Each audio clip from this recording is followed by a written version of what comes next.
진짜 돈 되는 기술인데도 불구하고 밖에서 활용이 안 되고 있는데 그런 것도 꽤 많이 국가에서 장려하기에 제 인공지능 그랜다이스트 센터에서도 참여해 보실 때 서로 관계적으로 기술 이전도 시키고 상업화도 하고 있습니다. 뭐 저희들 그래서 우리 동영상 안 보신 분 모르겠지만 작년 같은 우리 크리스탈 컴퍼니라고 신발 매칭 플랫폼 만들어가지고 그래서 소감 배우고 싶어서 저와 같이 로고 대상한 작업으로 특히 우리 인형 뽑기 하는 로봇이 있는데 쓰레기 재활용 컨베이어가지고 쓰레기 뽑기 로봇을 만들었는데 내가 이런 데서 배우고 싶어서 시켰습니다. 기술적인 측면에서 보면 우리가 보면 굉장히 단순한 기술인데 그 기술을 어떻게 활용하느냐에 따라 가지고 가치가 엄청 많이 달라지는 걸 볼 수 있고 여기 우리 오셨던 분들도 다 기업을 하시면서 옛날에 뭐 시기술 특히 현대에 적용하는 굉장히 중요한 요소다 생각이 듭니다. 오늘은 우리가 옛날에 기존에 했던 조금 강의 내용하고 조금은 좀 뭐라 전문성이 있다나 그죠? 좀 보안에 관련된 며칠 전에 한국인터넷진흥원이라고 우리나라에 이렇게 인터넷 사이버 보안이라든가 기술 보안 쪽에 전담하는 국가 과학산업입니까? 과학산업 교무소에 계시는 오준영 본부장님 모시고 강의를 듣기로 했습니다. 근데 우리 본부장님 오신데 우리 원장님 가서 또 같이 와주셔서 기억났다. 아까 우리 그 한국인터넷진흥원의 이상준 원장님을 인사를 좀 드리겠습니다.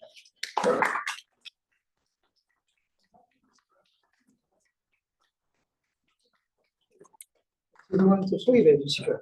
예, 반갑습니다. 저는 뭐 삐까만 부산놈인 31년째 주말 공부하고 있는 근데 지나고 보니까 워낙 절반 이후에 부산에 있어 본 적이 없어요. 근데 집은 부산 해운대 까마귀 고개 필시테이트 이고 들어서 있습니다. 매주 휴기차게 왔다 갔다 하는데 옛날에 공무원할 때 대충 계산해 보니까 지구를 뭐 100바퀴 돌아서 사람이 없으면 말이에요. 지금도 계속 매주 왔다 갔다 하고 있습니다. 오늘도 와갖고 오늘 특히 사실은 SKT 대란으로 해가지고 지금 서울에서 사이버 전쟁을 해야 되는데 우리 또 본부장님께서 또 오시잖아요.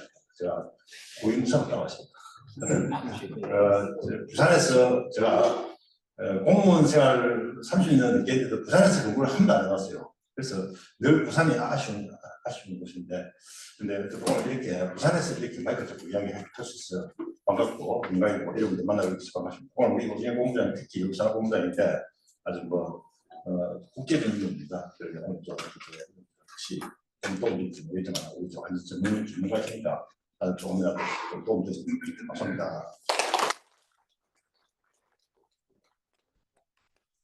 우리 보안하면 이게 굉장히 중요한 거죠. 집에도 보안 되게 중요하지. 아무 사람 들어오면 내가 다 뜯어가지고 문만 열리면 그냥 끝장나듯이 특히 사이버 보안이나 인터넷 보안은 뭐 말을 안 해도 다 아실 겁니다. 뚫려버리면 끝장나니까. 그런 측면에서 특히 오늘 AI 시대 사이버 보안의 중요성에 대해서 어렵지만 우리 기술은 기술자들이 그렇지만 이런 부분들이 조심했으면 좋겠다는, 왜 이런 사이버 보안이 중요한가에 대해서 그런 부분이 오진영 본부장님께서 말씀해 주시겠습니다. 간단히 우리 오진영 본부장님을 소개해 드리겠습니다.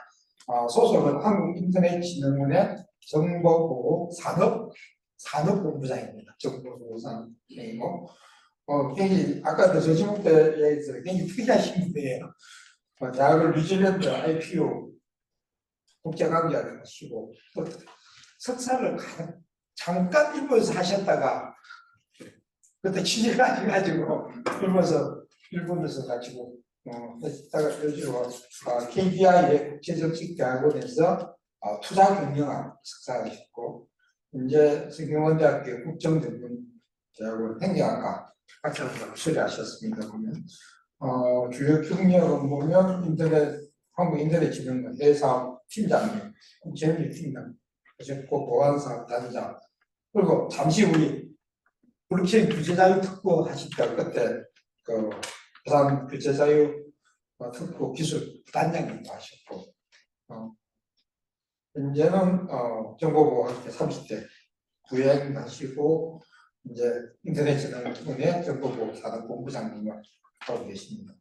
상도 많이 받으셨는데 국총리상, 규제창조과학부 장관상, 방송통신위원회 위원장상, 정보통신위원회상. 이 장관상 하나씩 한 1,000만씩 듣던데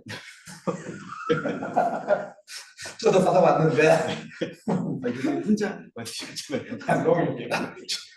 국가에서 상도가 아무것도 안 줍니다. 나도 돈 주지 않고. 그러니까 이 표창은 정부 표창은 정말 제 생각에도 저도 받아봤었는데 국가에 대해서 얼만큼 헌신했냐에 대해서 총이 한 장으로 퉁치는 그런 건데 하여간 우리 이만큼 우리 사는 우리 대한민국의 정보보호사들의 크게 기여하신 분이실 분입니다. 오늘 아마 좋은 강의 부탁드리겠습니다. 뜨거운 박수.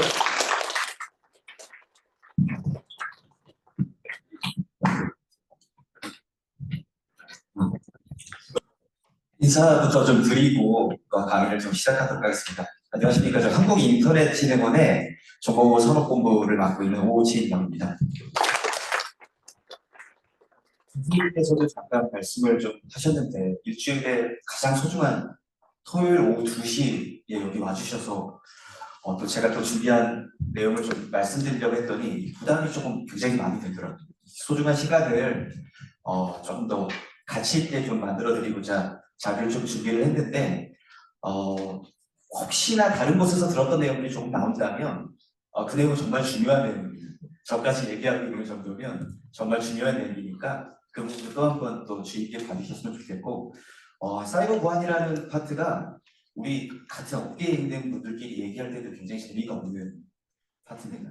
그럼에도 불구하고 요즘 AI 시대가 이미 왔죠. 이미 왔고 엄청나게 중요한 시점입니다. 지금 현재 그 상황에서 이 보안이 문제가 됐을 경우에 어떤 일이 벌어지는지에 대해서 오늘 가능하면 좀 이쪽 사이버 보안 쪽에 안 계신 분들도 다 이해하실 수 있는 자료도 조금 만들어 봤으니까 필요하신 나중에 혹시 또 궁금하신 점 있으시면 또 말씀을 해주시면 제가 자세하게 답변 드리도록 하겠습니다. 네.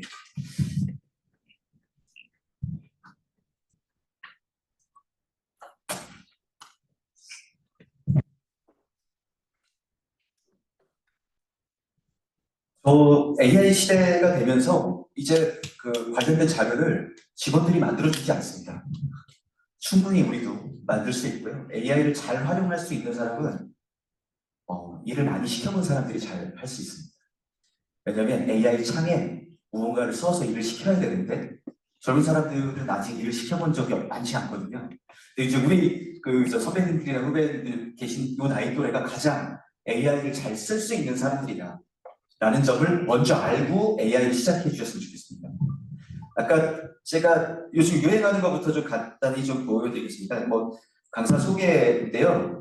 요즘 AI로 사진들 그린다고 하는데 저는 이 AI를 이건 실사판입니다.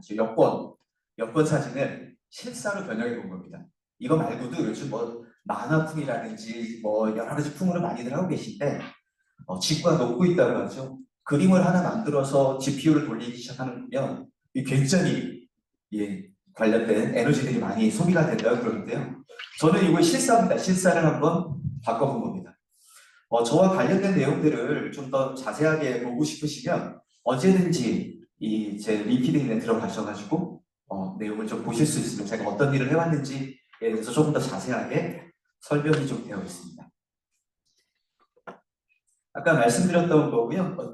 한국 인터넷진흥원에서 지금 한 20년간 있었고 민간 기업에도 SI 업체에서 한 3, 4년간 근무를 좀 했었습니다.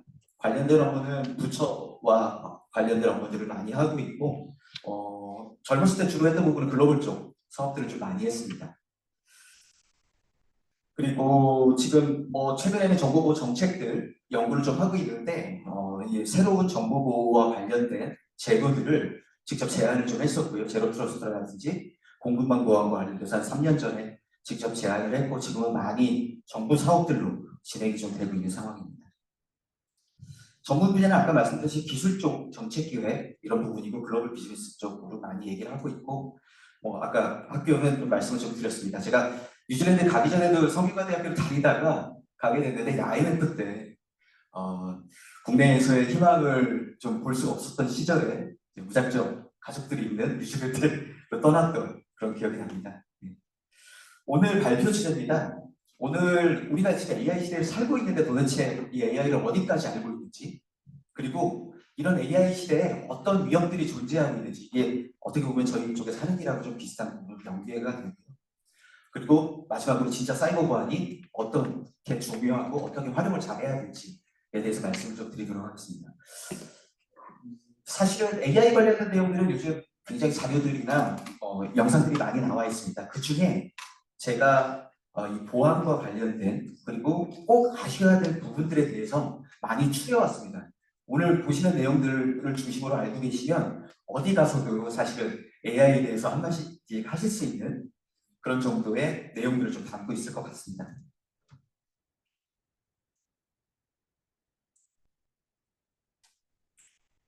제가 이번에 직접 한번 만들어 본 건데요. 여기를 보시면 그 페이지 첫 페이지에 보시면 여기 앞에 챗 GPT 4.5 간말을 이용했다 이렇게 나옵니다. 이게 제가 사용했던 툴들 정확히 2달 전까지만 해도 저도 이렇게 많이 쓰지는 않았었거든요. 이 걸렸던 시간이 이제 저도 올해 이제 50이 됐는데 50세에도 충분히 쓸 수 있는 그런 내용들입니다. 그리고 그런 툴들이고 그런 플랫폼들이 그런 서비스들이기 때문에 오늘 자신 있게 말씀을 다 드릴 거고요. 제가 만들어 자료들은 다른 종류의 소스들을 많이 썼습니다. 이걸 갖고 어떻게 쓸 수 있는지에 대해서 한번 보시면 될 것 같습니다. 저희 인터넷진흥원의 홈페이지인데요. 나중에 또 관심을 좀 가져주시면 이 인터넷진흥원에 대한 자세한 얘기들을 한번 보실 수 있을 것 같고 참 실생활에서는 많이 접하기 어려운 기관일 수도 있습니다. 근데 얼마 전에 또 SKT, LG U+, 이런 데서 이제 사고 났을 때 저희 한국인터넷진흥원에 신고를 하셔야 되거든요. 24시간 내로.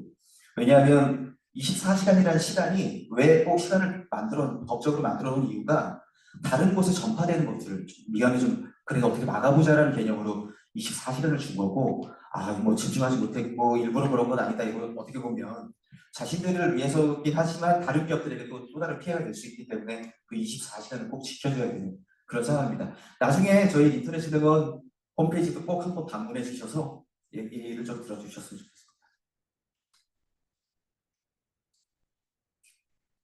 저희 한국인터넷진흥원은 아까도 잠깐 소개를 드렸는데 저희가 디지털 위협에 대해서 대응하는 기관입니다. 그리고 보이스피싱이라든지 스팸 같은 그런 이제 국민 생활범죄에도 대응을 하고 있고요. 또 개인정보보호를 담당하는 기관입니다. 개인정보보호도 담당하고 또 개인정보를 잘 쓸 수 있게 안전하게 쓸 수 있게도 담당하고요. 아까 말씀드렸던 정보보호 산업도 육성하고 여러분들이 쓰시는 .kr, co.kr, 월.kr 이런 거 있지 않습니까? 그런 인터넷 주소 자원을 저희가 직접 관리합니다. 사실은 간단하게 설명을 드리자면 물리적 공간에서 경찰이 범죄를 예방하고 수사를 합니다. 24시간. 그 소방관분들이 물리적 공간에서 재난에 대응하고 또 국민의 생명과 재산을 보호하고 계신데 인터넷진흥원 같은 경우는 사이버 공간에서 이와 같은 비슷한 역할을 하고 있습니다.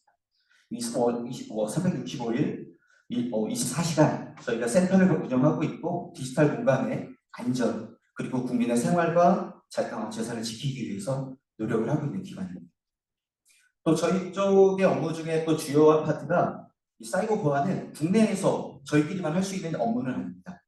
사이버 공간이 경계가 있거나 이런 부분이 아니기 때문에 글로벌하게 협력을 같이 해야 되고 한국인터넷진흥원은 관련된 기술 R&D도 추진을 하고 있고 산업에도 많이 적용을 하고 있는 그런 역할을 하고 있습니다.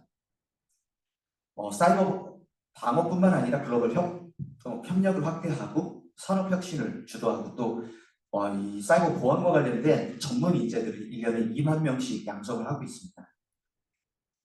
우리뿐만 아니라 미국과 일본에도 비슷한 기관이 있습니다.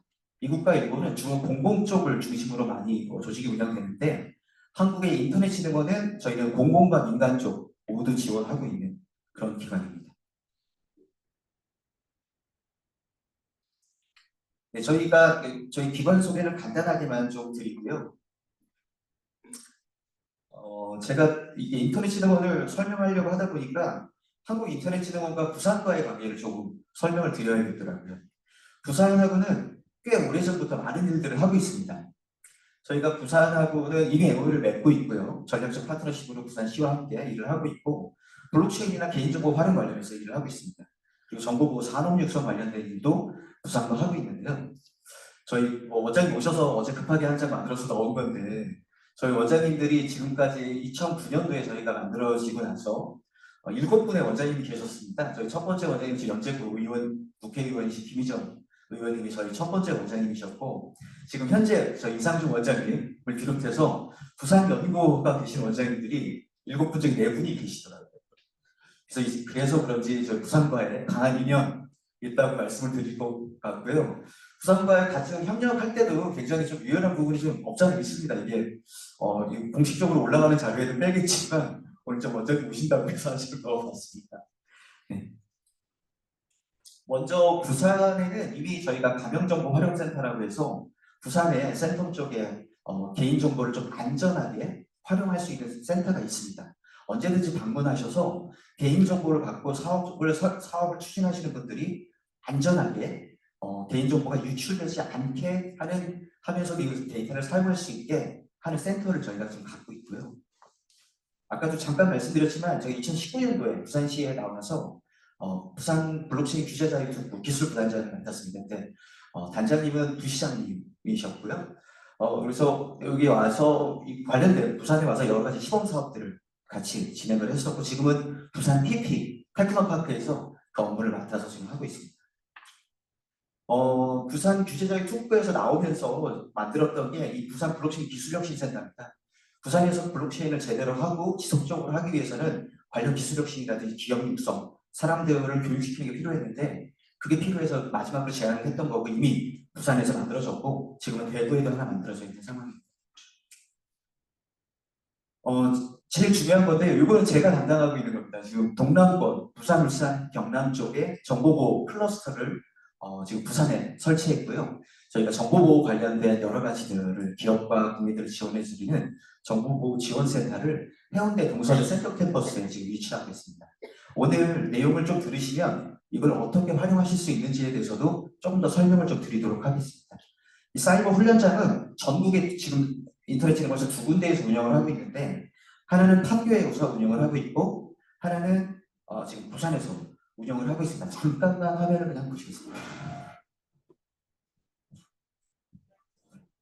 과거 3.20 사이버 테러 사건을 비롯하여 한국 수력 원자력 해킹 사건 그리고 2019년 다양한 랜섬웨어 감염, 여기어 때 개인정보 유출 사건 등 다양한 사이버 침해 사고가 발생하고 있습니다.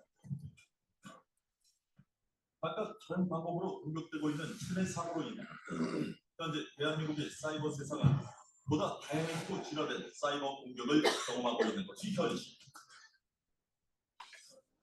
이런 사이버 침해 사고에 대응하는 역량을 강화하기 위해 최고 수준의 사이버 실전 훈련장이 필요합니다. 실전형 사이버 훈련장은 정보보호 사이버 훈련 최고 수준의 프로그램으로 일정 수준 이상의 보안 담당자들을 대상으로 훈련이 진행됩니다. 강사가 일방적으로 지식을 전달하는 교육이 아닌 참가자가 보유하고 있는 역량 강화를 위한 훈련 개념으로 접근합니다. 제가 오늘 준비한 자료가 많아서 간단하게만 좀 보여드리고 나중에 또 제가 만든 자료에 같이 좀 올려서 넣어놓도록 하겠습니다. 저희가 인터넷진흥원이 부산에 와서 항상 제안을 해드리고 있는 부분은 안심도시 부산을 구현하는데 필요한 부분이 뭘까를 좀 제안해드리고 있고요. 물리적으로 여러 가지 큰 사업들을 하는 것도 중요하긴 하지만 이 디지털 세상에서 안심하게 인터넷을 사용할 수 있고 정보를 활용할 수 있는 부분에 기여를 하고자 이런 활동들을 조금 하고 있습니다. 다른 것보다도 저희가 제안하는 거는 이제 부산 주요 대학의 정보보호 학과가 꼭 필요할 것 같고요. 관련된 전문의 양성 꼭 하셔야 된다. 그 산업 협력 활동을 기사가 좀 같이 할 수 있었으면 좋겠고, 가장 중요한 건 국제적으로 부산은 자매 도시들을 전 세계적으로 굉장히 좋은 자매 도시들을 많이 갖고 있습니다. 부산은 국내에서 경쟁할 게 아니라 반드시 이 싱가포르, 그다음에 샹하이, 도쿄, 뭐 이런 두바이 같은 자매 도시를 많이 활용하셔서 앞으로 일을 하도록 시민도 제안을 좀 하셔야 됩니다. 그리고 정기적인 협의체를 통해서 같이 부산 관리를 하도록 하겠습니다. 오늘 드리려고 하는 내용은 사실은 요거 부분보다는 지금부터입니다. 이제 지금부터 좀 시작을 좀 하려고 그러는데요. 우선 강의 좀 들어가기 전에 간단하게 좀 여쭤보고 싶은 것들이 좀 있습니다. 혹시 개인적으로 사이버 공격을 당하셨거나 아니면 기업이 사이버 공격을 좀 당하셨던 경험이 있으신 분들 혹시 계신가요? 저 이번 SKT 사건 말고 다른 개별적으로. 그러면 한번 공격을 당하면 어떠한 상황인지에 대해서 정말 핸드폰을 쳐다보기도 싫을 정도로 굉장히 치명적입니다. 정말 제가 아시는 분들도 한 달간 핸드폰 못 보시더라고요. 그래서 우리의 삶과 굉장히 밀접한 부분이 있고, 혹시 AI 활용은 우리 아까 오기 전에 만났던 우리 대표님께서는 정말 AI 활용 많이 하고 계셨는데 혹시 AI 활용들도 많이 하고 계신지 많이 궁금합니다. 제가 오늘 드릴 내용은 이 두 가지 관련된 내용들입니다. 이 주제가 왜 중요한지 간단한 영상을 좀 한번 보여드리겠습니다.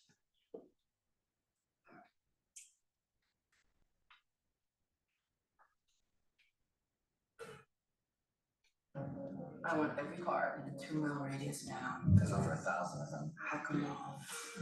One of the major strengths of our cyber terrorist cipher is hacking. It's zombie time. Has the ability to control 90% of the cars on the road.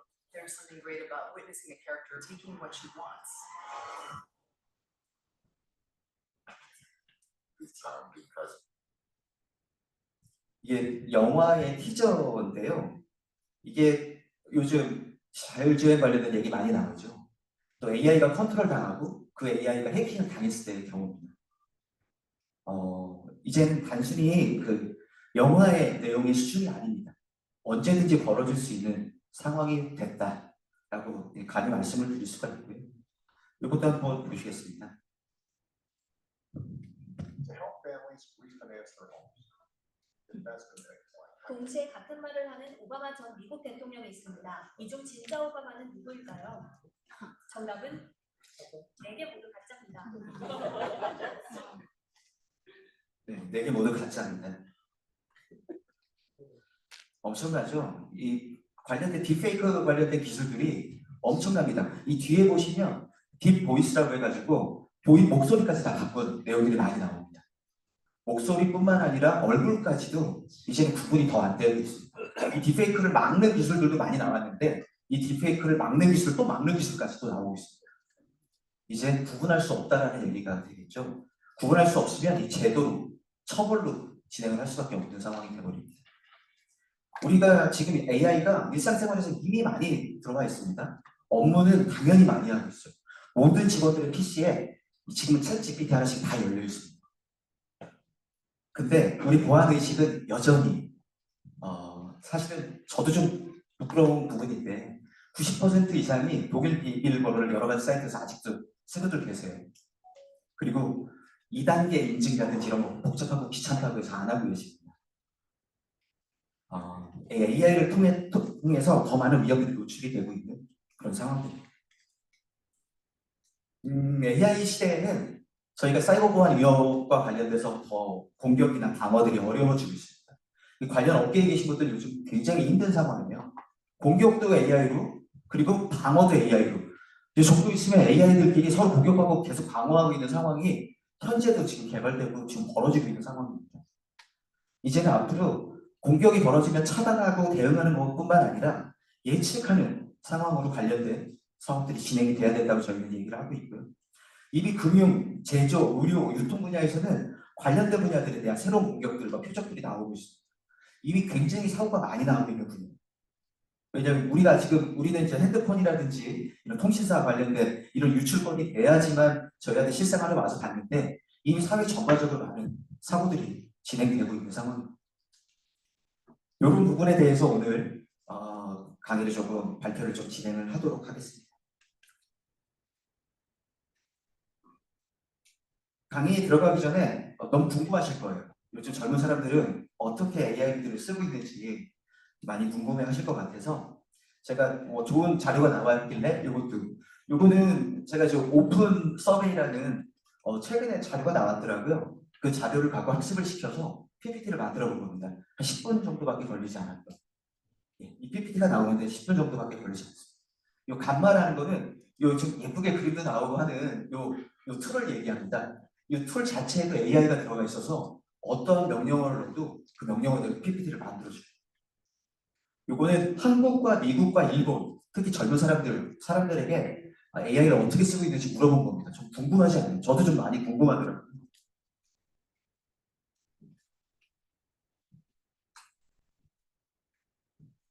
네, 조사는 최근에 조사했던 거고 한미일 각 1000명한테 물어봤습니다. 검색할 때 어떤 걸 쓰느냐고 물어봤더니 한국 분들은 여전히 네이버 중심이었습니다. 그리고 미국 분들 당연히 구글 중심이고요. 일본은 유튜브하고 나와 있긴 한데 야후 많이 씁니다. 요것들은 이거 뭐 주요 검색 서비스고요. 그러면 검색할 때 어떤 주제별로 검색할 때 어떤 창을 가장 먼저 여느냐라는 경향을 지금 조사를 한 건데요. 한국 같은 경우에는 지식 검색은 네이버, 컨텐츠는 유튜브, 그리고 쇼핑 정보는 다시 네이버로 옵니다. 미국은 당연히 구글이 많고 아마존을 많이 쓰고 있어요. 일본도 야후, 아직도 야후 재팬이 아직도 남아있는 유일한 국가 중에 하나입니다. 이 선택하는 이유는 한국 같은 경우에는 습관 때문에 많이 선택을 한다. 미국은 검색 품질 때문에 습관을 한다라고 답을 하고 있고요.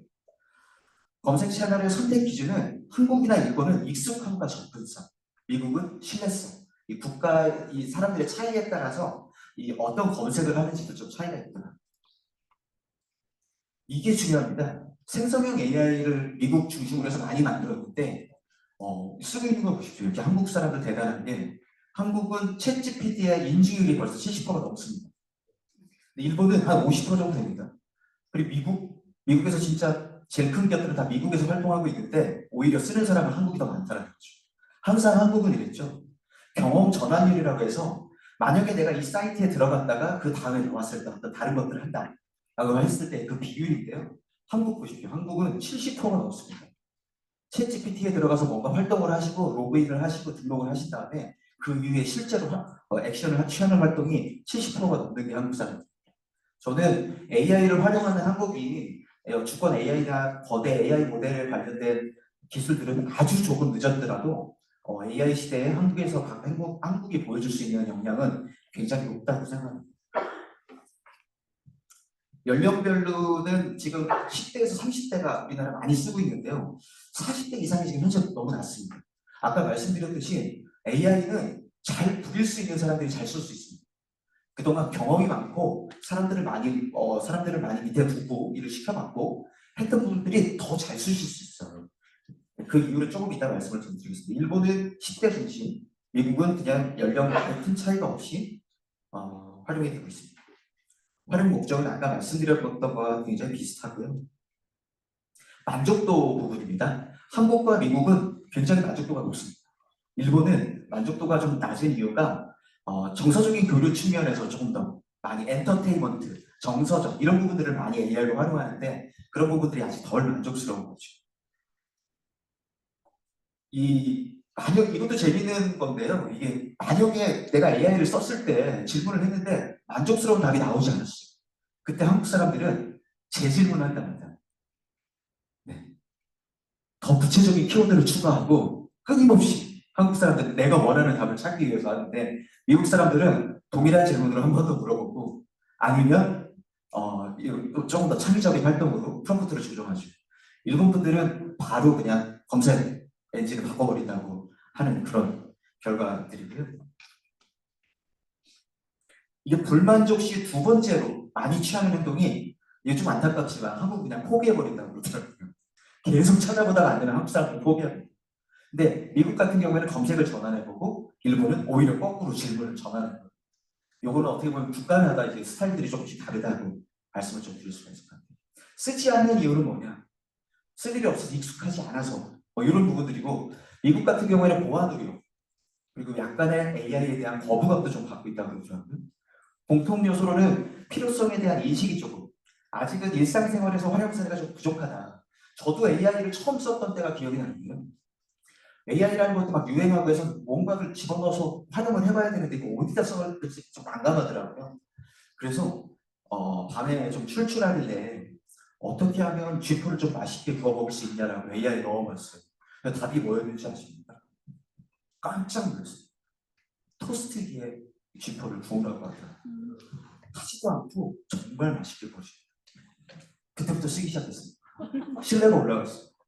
저는 이 쥐포를 볼 때 항상 가스레인지에 뭐 이렇게 막 석쇠에 막 되게 복잡한 일이거든요. 빵을 굽듯이 토스트기에 집어넣으라는 얘기를 듣고 깜짝 놀랐던 기억이 납니다. 이용에 대한 에피소드들입니다.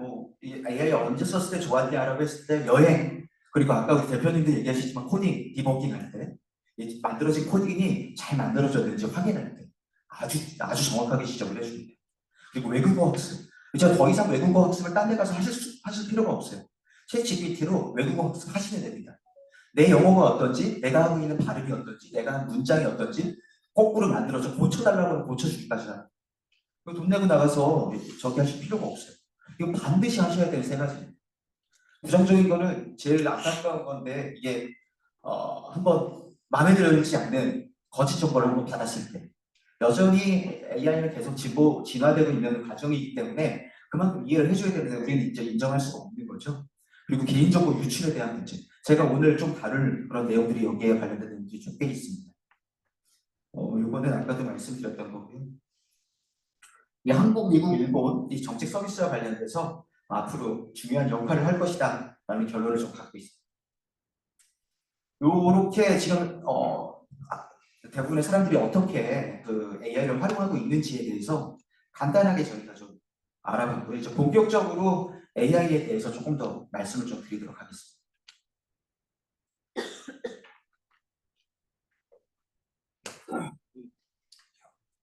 요거는 제가 조금 비싼 리서치를 두고 쓴 겁니다.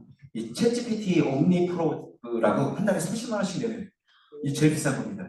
제일 비싼 리서치를 갖고 그리고 이 감마 툴을 이용해서 원래 강의비를 조금 주시다고 하길래 제가 1년치 선불로 끊었습니다. 그래서 감마 이 프로그램은 제가 1년치를 아예 끊어버렸습니다. 요거는 어떤 이 내용이 조금 더 깊을 거다라는 얘기를 미리 좀 말씀을 드리려고 한 거고요. ICT를 얘기하면 사실은 이 ICT의 구조는 이 두 단어를 알고 계셔야 됩니다. 백엔드, 프론트엔드. 프론트엔드는 여러분들 이거 뭐 웹이나 이런 거 활용하실 때 앞에서 쓰시는 데가 프론트엔드. 근데 백엔드라는 게 있습니다. 뒷부분. 모든 시스템들은 뒤에서 이루어지고 있어요. 데이터베이스라든지 사이버 보안도 사실은 백엔드에 관련된 보이지 않는 곳에서 이루어지고 있는 것들이죠. 이 두 가지가 중심으로 해서 이루어지고 있고요. 그럼 AI는 어떤 역할을 할까? 이 백엔드와 프론트엔드 사이에서 많은 역할들을 하고 있는 게 AI입니다. 이렇게 ICT 내에서 어떤 AI의 위치를 좀 알고 계셨으면 좋겠고요. 이게 메이저 5개의 제가 보기에는 거대 AI 모델이라고 볼 수 있는데 대부분 글로벌 빅테크들이 하나씩 갖고 있죠. 여기 엔트로피 클라우드라는 거는 아마존에서 투자하고 있습니다. 아마존은 직접 자기들이 운영을 하고 있지 않아요. 근데 이미 대부분의 지분, 클라우드에 대한 엔트로피에 대한 지분을 갖고 있기 때문에 굉장히 혁신적인 스타트업입니다. 이 5개와 거의 맞먹을 수 있을 정도의 수준인데요. 아마존은 조금 후에 발표를 할 겁니다. 우리나라의 네이버의 하이클로버 X 그리고 엑사오, LG 이 두 가지도 한 다음 달 정도에 발표를 한다고 보죠. 하지만 이 사람들하고 어떤 경쟁이 될 수 있는지는 사실은 아직까지 나와봐야지 않는 상황입니다. 제일 유명한 게 오픈 AI죠. 오픈 AI에 대해서는 좀 이따 설명을 좀 드릴 거고요. 요즘 제미나이라든지 코파일럿 얼마 전에 NS 사장도 왔다 가셨어요. 코파일럿 설명 열심히 하시죠. 근데 기대 이하라는 평가를 받고 갔고요. 제미나이는 많이 올라갔습니다. 요즘 제미나이 공짜로도 조금 많이 풀고 있어요. 그룹 같은 경우에는 수학적인 처리라든지 이런 부분 처리할 때 GPT보다 훨씬 낫다라는 평가를 받고 있습니다. 일상적으로 쓰실 때는 제가 보기에 오픈 AI의 챗 GPT 쓰시는 게 제일 나았습니다. 뭐 주요 서비스들 몇 가지인데요. 이거 뭐 처음에 퍼플렉서티라는 거가 나왔을 때 아주 난리가 났었습니다. 퍼플렉서티 나왔을 때 왜냐면 저희는 이제 검색을 중심으로 해서 쓰고 있었기 때문에 검색에 대한 AI가 관심이 많았는데 바로 일본 스타트업이죠. 펠로 AI라는 게 나왔습니다. 펠로 AI가 관련된 UI UX 쓰기도 편하고 관련된 연결도 편하고 그래서 이 펠로 AI가 이미 퍼플렉서티에 관련된 모든 사람들을 끌어당기고 있어요. 퍼플렉서티도 지금 얼마 안 됐거든요. 몇 달이 채 되지 않았는데 그 대항마가 나와서 그 사람들을 끌어가고 비즈니스의 전환 속도가 엄청나게 빠른 상황입니다. 이거 저희가 상상을 할 수가 없을 정도로 빨라지고 있어요. 저는 개인적으로 펠로 AI를 돈 주고 씁니다. 우리의 생활 아까도 말씀드렸지만 이미 AI로 그득 차 있어요. 제가 AI 시대가 뭐 올 거다 오고 있다는 아닙니다. 스마트폰에 옛날부터 아시 시리, 빅스비, 구글 이거 다 AI고요. 엔터테인먼트, 넷플릭스, 유튜브 관련된 알고리즘 이거 다 AI입니다. 그리고 홈가전, 삼성, LG 가전제품에 들어가 있는 AI들이 이미 무궁무진하고 업무 환경은 말할 것도 없고 내비게이션이라든지 AI 관련된 교통, 의료 부분 이미 AI는 사방에 지금 퍼져 있는 상황입니다. 근데 AI를 볼 때 저희가 가장 언제부터 많이 AI를 느끼기 시작했냐면 그 옛날에 이세돌 바둑들 때였는데요. 2016년도에 사실은 이세돌한테 오기 전에 중국의 판웨이라고 세 판 두고 왔어요. 중국 판웨이가 다 졌습니다. 그리고 한국 가서도 다 이기려고 왔죠. 그 중에 한 판을 이겨버리고 그게 난리가 났죠. 왜냐하면 기보학습을 계속 시켜서 모든 사람을 다 이길 줄 알았는데 에러가 생긴 겁니다. 그래서 이분들이 알파고 제로라는 걸 만들었어요. 알파고 제로를 만들어서 강화학습이라는 컨셉. 계속해서 실수가 반복되면 그걸 갖고 학습을 시켜서 새롭게 직접 19 곱하기 19를 직접 자기들이 계산을 하기 시작해서 만들었고 알파고 리하고 알파고 제로가 둘이 시합을 붙은 겁니다. 단 한 판도 알파고 제로를 이기지 못했습니다. 더 이상 알파고 제로는 사실은 이세돌이 한 판 이기고 나서 자기도 이길 수 있다고 해가지고 뭐 중국의 커세라든지 뭐 이창훈, 조은현 뭐 이런 분들 다 알파고랑 바둑을 두셨는데 모두 지셨어요. 유일하게 세상에 한 명 기보학습 때 한 명 이겼던 게 바로 이세돌이고 더 이상 이세돌은 바둑을 두지 않습니다. 의미가 없다고 생각하는 거죠. 알파고 제로도 인간과 바둑을 두지 않습니다. 바둑을 두지 않는 이유가 인간의 존엄성. 인간은 바둑으로 더 이상 인공지능을 이길 수 없다. 이길 수 없습니다. 어느 누구도 지금 이길 수 없는 세상이 되죠. 이때부터 저희가 AI를 갖고 많이 얘기를 관심을 가졌고 오픈 AI라는 회사가 갑자기 2022년도에 튀어나오면서 많이 AI에 대해서 관심을 가졌죠. 일론 머스크나 샘 알트만 같은 사람들이 투자해서 만들었던 회사인데 원래는 비영리 연구재단이었어요. 근데 이익기업으로 전환을 10년을 했던 이유가 막대한 투자 연구 비용이 없었어요. 근데 이익기업으로 전환하고 나니까 욕심들이 생기죠. 샘 알트만을 쫓아냈다가 다시 직원들이 다시 불러들이고 이런 복잡한 일들이 많았는데 여전히 적자 회사입니다. 아직 2029년도에 흑자를 내겠다고 해서 노력하고 있고요. 여러 가지 혁신 성과를 이뤘고 제일 중요한 거는 저희가 그 미국의 스타게이트 프로젝트라는 부분이 있어요. 미국의 인프라를 AI로 다 바꿔버리겠다. 일본도 비슷한 프로젝트가 있습니다. 크리스탈 프로젝트라는 프로젝트가 있어요. 그걸 하기 위한 돈을 모으고 있었는데요. 이 돈 모으는 거 택도 없다라고 했지만 금방 모았습니다. 소프트뱅크, 오라클 뭐 이런 미국 회사들하고 일본 회사들, MS가 중심이 돼서 투자를 이루어냈죠. 앞으로가 더 중요한 게 오픈 AI입니다.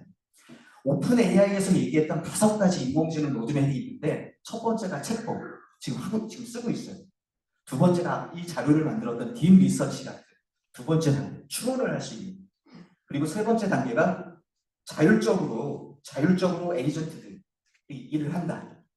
그리고 네 번째 단계가 혁신, 새로운 일들도 AI가 알아서 만들 거다. 5번째가 이제 회사 운영까지도 AI가 알아서 할 거다. 지금은 오픈 AI에서는 1단계, 2단계 정도에 와 있다고는 하는데 제가 보기엔 2단계가 거의 끝나가고 있는 상황인 것 같아요. 이 1단계, 2단계도 진짜 불과 1년 사이에 지금 변하고 있는 상황입니다. 저는 조금 무섭더라고요. 실제로 저도 에이전트들을 많이 쓰고 있거든요. 최근에 AI를 다루기 시작했는데도 불구하고 왜 쓰셔야 되는지에 대해서는 말씀드릴 거고요. 요거는 최신입니다. 최신. 그러면 AI 기술에서 지금 뭘 보고 있느냐? AI 그냥 단순한 창에서 궁금한 것만 물어볼 게 아니라 로봇이라든지 이런 부분들까지 세상 밖으로 물리적 AI는 어떻게 할 건지 방금 말씀드렸던 에이전트, 내 주변의 모든 에이전트, 내 일들을 처리해주는 에이전트, 그리고 기기 자체에서 AI가 뭐 인터넷이라든지 클라우드 같은 걸 통하지 않고 기기 자체에서 AI를 활용할 수 있는 이 세 가지 파트로 AI가 기술이 발전이 될 것이다 라는 얘기고, 요거는 최근 얘기들인데 에이전트 투 에이전트, 에이전트, 내 에이전트 말고 딴 사람이 쓰는 에이전트끼리 서로 이제 통신을 해서 서로 일들을 보게 된다는 거고요. MCP라는 것들도 좀 설명을 드리면, 요 나중에 제가 다 내용들을 올려놓겠습니다. 관련된 영상들을 혹시 참고해서 보실 수 있으면 좋으실 것 같고요. MCP는 일종의 이 전기를 공급받을 때 표준 플러그가 하나 생긴 겁니다. 그래서 제가 쓰고 있는 앱이 있는데 그 앱을 AI랑 연결해서 쓰고 싶은 거예요. 챗GPT랑. 그럴 때 어떻게 연결하시겠어요? 지금 왔다 갔다 하시면서 쓰는데 창 밑에다가 넣으실 수가 있는 플러그 같은 게 생긴 겁니다. 나중에는 아마 챗GPT 쓰실 때 큰 메뉴판 하나 나올 겁니다. 그래서 당신이 쓰고 있는 앱들 다 표시하세요. 오늘 이 앱에 하고 싶은 거 연결하세요. 라고 해서 아마 챗GPT 창을 쓰실 수 있는 그런 시대가 될 겁니다. 근데 이 MCP를 쓰시게 되면 사실 보안 사고들이 좀 날 가능성이 있어서 그런 부분들은 저희 뭐 인터넷진흥원뿐만 아니라 여러 군데에서 지금 같이 좀 고민하고 있습니다. AI 시대의 주요 행사, 저는 가장 주목 깊게 봤던 게 요즘 얼마 전에 막 만화로 얼굴 그리고 AI로 이미지 변경하시고 난리가 났었죠. 이때 지불의 열풍이 불면서 우리나라의 가입자 수가 갑자기 확 늘었다는 얘기였습니다. 내 사진을 바꾸고 싶었거든요. 근데 저는 이게 우리 이모티콘 나왔을 때랑 똑같은 상황이라고. 이모티콘이 나왔을 때 이걸 누가 쓰냐고 문자 보낼 때 이거 누가 쓰냐고 했는데 이미 이모티콘은 우리나라에 60만 개가 넘게 있다고 하더라고요. 시장 규모가 1.5조. 하지만 이런 이모티콘 시장이 활성화되면서 관련된 플랫폼들이 많이 발전을 했고요. 이게 제일 중요한 거는 이 사용자가 참여하는 기반의 수익 모델이다 라는 부분이 있습니다. 누구나 참가자가 될 수 있고 그 구조 속에서 사용자 참여가 수익 모델로 연결될 수 있었기 때문에 관련된 내용들이 발달을 좀 했고요.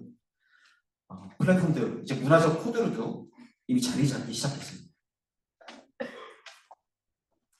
두 번째로 AI 시대의 주요 강자는 반도체 기업들인데요. 뭐 잘 아실 겁니다. 엔비디아의 GPU, 요즘 맨날 GPU 얘기하는데 한국에 많이 있지 않죠.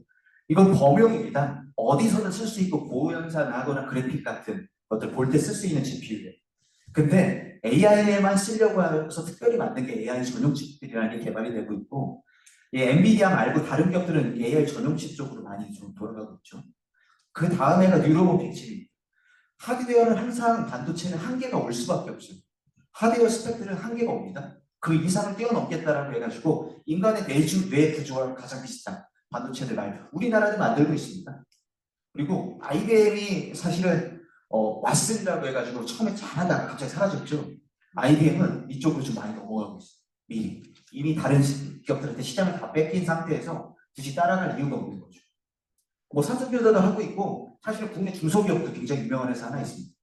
이런 회사들이 사실은 뭐 투자를 하거나 10년을 내다보거나 엔비디아가 사실은 20년 전에 지금 엔비디아 1,000만 원이 지금 뭐 100억 됐다는 얘기가 있잖아요. 그런 것들을 지금 찾아내셔야 되는 시점인데, 그래서 회사를 말씀드리고 싶었지만 말씀드리면 또 강의가 녹음이 되고 있기 때문에 제가 나중에 한번 또 다시 얘기를 좀 해드리도록 하겠습니다. 검색 기업들도 열심히는 합니다. 검색 기업들이 열심히는 하는데 뭐 구글이라든지 네이버 열심히 하는데 열심히 이 AI에만 몰입을 할 수가 없는 이유가 있어요. 이분들은 검색에 클릭이 되어야지만 돈을 벌 수 있는 구조입니다. 수익 구조를 놔두고 AI만 할 수가 없거든요. 반반씩 하고 계세요. 그래서 좀 느린 겁니다. AI에 몰입을 못하고 계세요. 왜냐면 계속해서 돈을 버셔야 되거든요. 가장 중요한 거는 저는 만약에 AI 관련된 주를 사라고 그러면 무조건 테슬라와 애플입니다.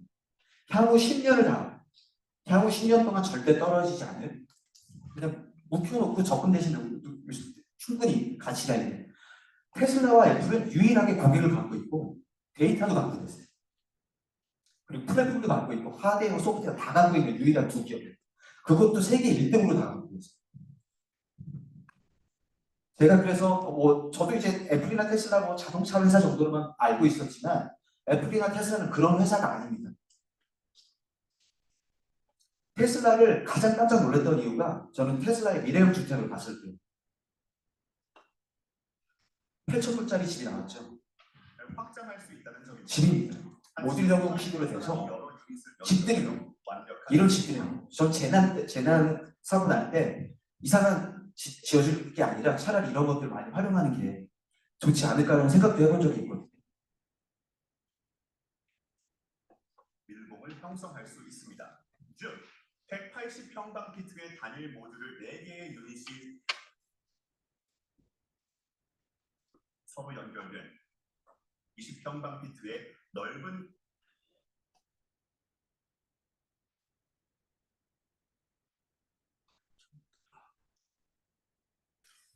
이 테슬라는 자동차 회사가 아닙니다. 테슬라는 에너지 회사입니다. 지금 전기차, 에너지, 주택을 다 연결하는 에코시스템을 만들고 있고요. 테슬라가 저런 집들을 만들 때 문제가 뭐냐면 땅의 문제였거든요. 땅의 문제를 지금 해결하고 있는 거죠. 우리나라도 노는 땅이 너무 많습니다. 굉장히 쉽게 처리할 수 있고 모든 재료들이 다 천연에 그리고 저기 있는 창문들, 집들의 창문들이 다 에너지를 발생할 수 있는 그런 기술들이. 이거 보시면 아시겠지만 테슬라의 사업 구조입니다. 테슬라의 사업은 여기 모두가 다 에너지와 연결이 되어 있는 에너지들. 그 중에 하나가 전기차의 꿈입니다. 휴머노이드, 로봇인데요. 결국은 로봇까지 가야지만 수익이 생길 거다라는 얘기가 맞습니다. AI는. 근데 이 AI도 사실은 저는 조금 이 테슬라의 AI를 보면 이 로봇을 보면 조금 소름이 좀 돋는데요.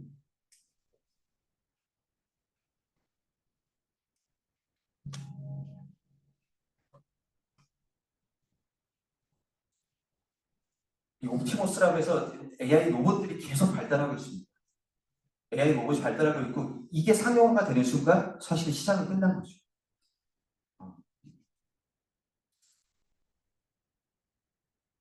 이제 각종 이 로봇과 관련된 활동들이 이제 계란같이 짓는 더 미세한 조정들이 필요하겠지만 저는 이 그림을 보고 가장 좀 놀랐습니다. 사실.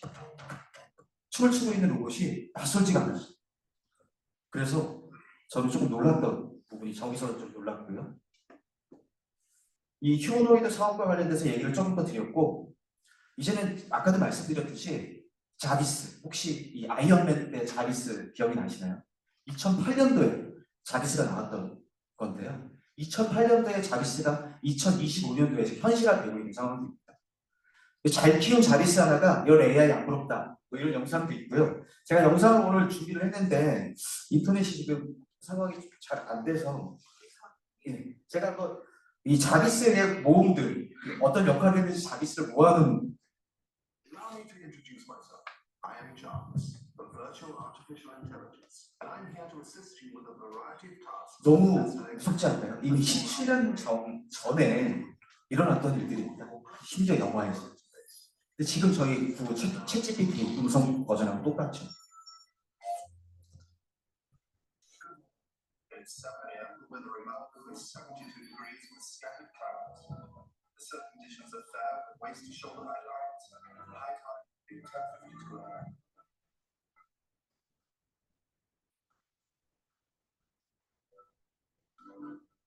이 2008년이라는 게 더 무섭습니다. Authorized to access this area. That's Jarvis, he runs the house. 깜짝 놀랐죠. 이게 한 30분 넘게 다 자비스 얘기만 나옵니다. 이 자비스가 왜 중요하냐면 이 자비스는 에이전트예요. 아까 계속 말씀드렸죠. 제 주변에 있는 겁니다. 제 비서 역할을 해주는 거죠. 이 비서의 역할을 몇 개의 자비스를 갖고 계시냐가 앞으로가 아닙니다. 지금 현재 비즈니스라든지 여러 가지 하실 때 심지어 고용에도 문제가 또 생길 거예요. 많은 인원들을 고용하지 않으셔도 되는 그런 상황들이 벌어지는 거죠. AI를 잘 알고 활용하면 인류의 발전도 모르고 방치하는 잠재적 위협입니다. AI 시대에 적응을 하고 기술에 대한 이해와 함께 윤리적 활용 방안을 지금부터 조금씩 저희가 같이 한번 알아보시도록 하겠습니다. 오늘 저 자료를 엄청 준비해 왔는데 큰일 났네요. 이 시간이. 한국은 어느 정도 AI를 하고 있는지 잠깐만 말씀을 좀 드리겠습니다. 한국은 요것도 저희 유튜브뿐만 아니라 챗GPT 그리고 펠로우 간말을 이용해서 저희가 만든 거고요. 그리고 다른 뭐 몇 조의 시장 이런 건 의미가 없습니다. 뭐 어제 맞는 경우도 많지 않고 특허 출원이라든지 논문 피의 뉴스 한국이 나쁘지 않습니다. 되게 부정적인 얘기들을 많이 하고 있지만 아직까지는 요거는 제가 팩트 체크로 한 거고요. 주권 AI 우리도 우리나라에 한국어 버전의 AI가 있어야 되지 않느냐를 주장도 많이 하세요. 주권 AI 반드시 필요합니다. 하지만 거기에 과몰입할 필요는 없다. 한국은 이미 따라갈 수가 없어요. 1, 2위와의 격차가 어마어마합니다. 대신 3위부터 10위까지는 격차가 크게 나지 않아요. 우리나라가 한 7, 8위, 60위 정도 얘기를 하고 있는데 3위에 가면 됩니다. 3위로 갈 수 있는 충분한 역할이 되는 이유가 저희는 이 개별 산업 도메인이 굉장히 좋습니다. 자동차, 조선, 화학, 소형반도체 이런 부분에 대해서 탑을 이뤄내는 겁니다. 일본에 대한 얘기도 잠깐 해보겠습니다. 일본은 뭐 노벨상 수상과 관련된 숫자만 해도 어마어마하게 차이 나죠. 우리나라 겨우 한 명이 이제 얼마 전에 탔는데 일본은 글로벌 전략으로 AI에 대해서 우리나라보다 투자를 엄청나게 더 많이 하고 있습니다. 이 후지츠라는 회사는 제가 잠시 다녔던 회사인데 이게 유명했던 게 기상청에 슈퍼컴퓨터를 무상 원조해줬던 기업입니다. 한국에 70년도에. 근데 일기예보가 잘 맞지 않았어요. 그럼 항상 후지츠 슈퍼컴퓨터 때문이다라는 얘기가 좀 있었는데 지금은 IBM 거로 아마 바뀌었을 겁니다. 지금은 후지츠는 양자 컴퓨터 쪽으로 많이 집중을 하고 있습니다. 제가 근무할 때만 해도 삼성의 매출의 2배였어요. 후지츠라는 회사. 지금은 삼성을 따라갈 수도 없습니다. 하지만 다음 것들을 준비하고 있다는 거죠. 소프트뱅크도 마찬가지입니다. 소프트뱅크와 관련된 유명한 이 영상이 하나 있죠. 시장이라는 지금 세상을 바꾸고 싶은 거, 조국을 바꾸고 싶은 거. 金魚になりたいのかなりたくないのか日本よ目覚めよなんで使ってないんだ 사실 이 사람은 뼛속까지 일본인이에요. 정말 일본을 바꾸고 싶은 거예요. 그런데 이것도 굉장히 유명한 영상이니까 나중에 유튜브로 한번 꼭 보십시오. 이게 왜 금붕어가 되려고 하는 거냐라고 하는데 금붕어의 지능이 우리 인간의 10,000분의 1 정도밖에 안 된다고 그러더라고요. 우리가 AI를 쓰지 않으면 우리가 금붕어다. 금붕어가 되지 말자. AI 써야 된다. 일본 전체를 AI로 바꿔버리겠다. 아까 스타게이트 같은 프로젝트가 있는데 일본도 하고 있습니다. 일본은 이 동영상의 끝에 가보시면 일본이 저 소프트뱅크라는 회사가 망할 수도 있을 수도 있다. 라는 얘기까지 나와요. 왜냐하면 굉장히 이제 리스크가 있는 사업인데도 불구하고 이 손정이라는 사람을 중심으로 해서 큰 변혁을 일으키려고 하고 있거든요. 우리나라에도 저런 분이 계셔야 됩니다. 우리나라에 아직 없어요. 저는 그게 좀 많이 안타깝더라고요.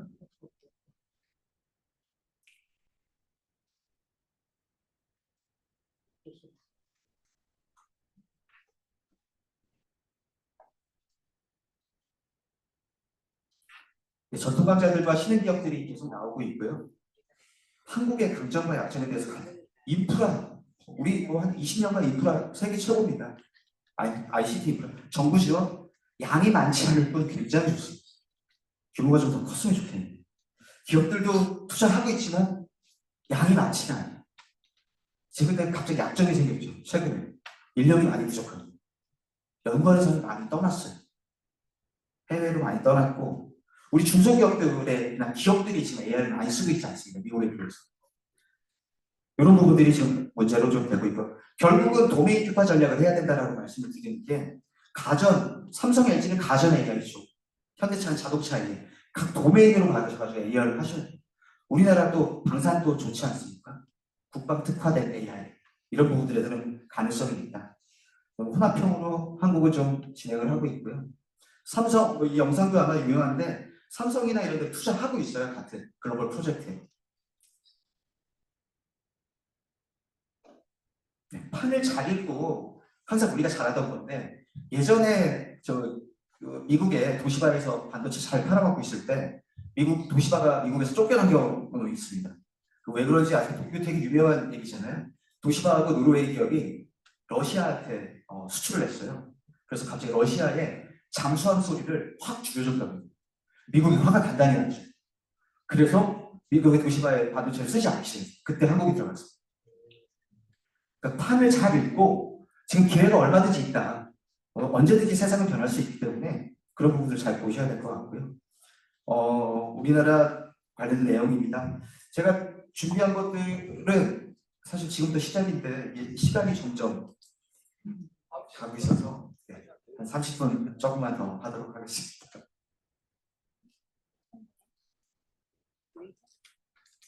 이제 슬슬 저희 전공 분야가 이제 나오기 시작합니다. 그럼 AI하고 보안과의 관계에 대해서, 보안과의 관계에 대해서 말씀 좀 드려야 될 것 같고요. 이것도 30만 원짜리 쓸 겁니다. 이 5원 프로라는 이 딥 리서치 써가지고 만든 겁니다. 그리고 기존 자료도 일종의 학습을 좀 시켰어요. 기존에 있는 자료까지 학습을 시켜서 만든 자료. 자, 시작부터 하자면 어떻게 AI를 써야 됩니까? 라고 물어보더라고요. 저는 확실한 건 유료 서비스 가입해야 됩니다. 내가 필요한 서비스 유료 2-3개를 갖고 계셔야 돼요. 그래야지 쓰게 됩니다. 핸드폰 비용 내듯이. 공부는 영상으로 하세요. 이 영상은 그냥 쉴 때 보시는 게 아니에요. 공부도 영상으로 하셔야 돼요. 왜냐면 컨텐츠가 어마어마합니다. 그리고 필요하다면 이런 사이트들 같은 것들 쓰시면 됩니다. 제일 중요한 겁니다. 어떻게 AI를 활용할 건지에 대해서는 호기심이 많아야 되는데요. 이거 창 하나 딱 터있고 참 난감하죠. 이거 어떻게 써야 되지? 난감합니다. 어떻게 써야 되냐고도 물어보시면 됩니다. 내가 궁금한 게 뭔데 어떻게 물어볼 건지 프롬프트부터 물어보세요. 요즘은 다 나옵니다. 전에는 어떻게 써야 되는지가 방법을 막 알려주는 직업도 있을 수 있어요. 사라졌습니다. 프롬프트에서 다 알려주는 거지. 모든 거를 정말 단순하게 다 물어보셔야 돼요. 더 편해질 겁니다. 그리고 관련된 자료들이나 책들 많이 보셔야 돼요. 모르면 물어볼 수도 없어요. 아까도 잠깐 말씀드렸던 것들이고요. 일자리 얘기들 많이 하시는데 단순 사무직, 회계 경리, 번역, 사무직 여전히 많은 분들이 계속 일자리가 변할 거라고는 하지만 많이 줄고도 있어요. 새로운 일자리도 나오고 있기 때문에 저는 그렇게 크게 걱정하지 않습니다. 실제 신입사원 채용도 잠시 줄고 있습니다. 잠시 줄고 있지만 관련된 서비스들이나 여러 가지가 나오면 다시 전환될 거라고 저는 보고 있습니다. 고학력 고소득 직업도 위험하다. 개발자 코딩 업무. 카네기 멜론 대학의 소프트웨어 프로그래머들이 전 세계 1위예요. 이분들은 졸업만 하면 전 세계 글로벌 기업들을 데려가느라고 정신이 없었습니다. 최근에 한 50% 취직을 못했다고 하더라고요. 갑자기. 초보 코더들은, 코딩하는 사람들은 이미 충분하다고 느끼고 있었거든요. 근데 조만간 3-4년 후에는 이 카네기 멜론 대학에서 컴퓨터학을 전공했던 애들이 AI를 제일 잘 쓰겠죠. 그럼 그 사람들은 다시 최고가 되는 겁니다. 스탠포드보다도 높다는 게 카네기 멜론 대학의 소프트웨어라고 해요. 심지어 걔들도 취직이 지금 안 되고 있다는 단기간의 얘기인 겁니다. 법률 전문가에게 없어질 수가 없습니다. 없어질 수가 없어요. 투자? 이 현장 기술직에 대한 얘기가 가장 재미있는데 AI 대체율이 제일 떨어집니다. AI로 바꿀 수가 없습니다. 중요한 거는 앞으로 이 자리가 중요해지면 질수록 당연히 사람들이 몰리겠죠. 그리고 또 경쟁이 생기는 겁니다. 가장 중요한 거는 서로 직업에 대한 우리 인식이 바뀔 거라는 거, 학력에 대한 의미가 점점 사라질 거라는 거, 그리고 내가 성공한 사람이라고 얘기할 때 성공의 척도까지도 바꿔줄 수 있는 그런 부분이라는 게 중요한 포인트인 것 같습니다. 사이버 보안의 중요성에 대해서는 아까도 말씀드렸죠. AI가 발전하면 이걸 AI를 활용해서 나쁜 짓을 하려고 하는 사람들의 공격, 그리고 이걸 막아야 되는 저희 같은 입장도 같이 기술에 엄청나게 주고받고 있는 상황입니다.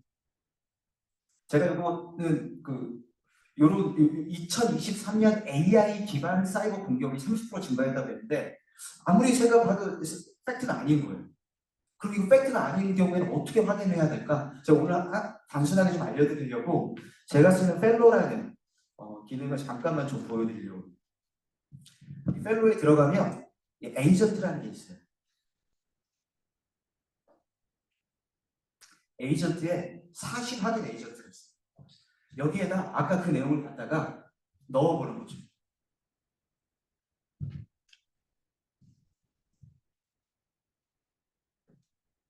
제가 물어봤던 내용을 사실 확인을 해주는 거예요. 저는 요즘 제가 조금이라도 의심이 되면 저 에이전트에 갖다 물어. 제가 내용을 찾았을 때는 한 20군데를 보고서 AI가 찾아준 건데 이 펠로라는 에이전트에 들어가 찾으면 한 50개 넘게 더 체크를 해줍니다.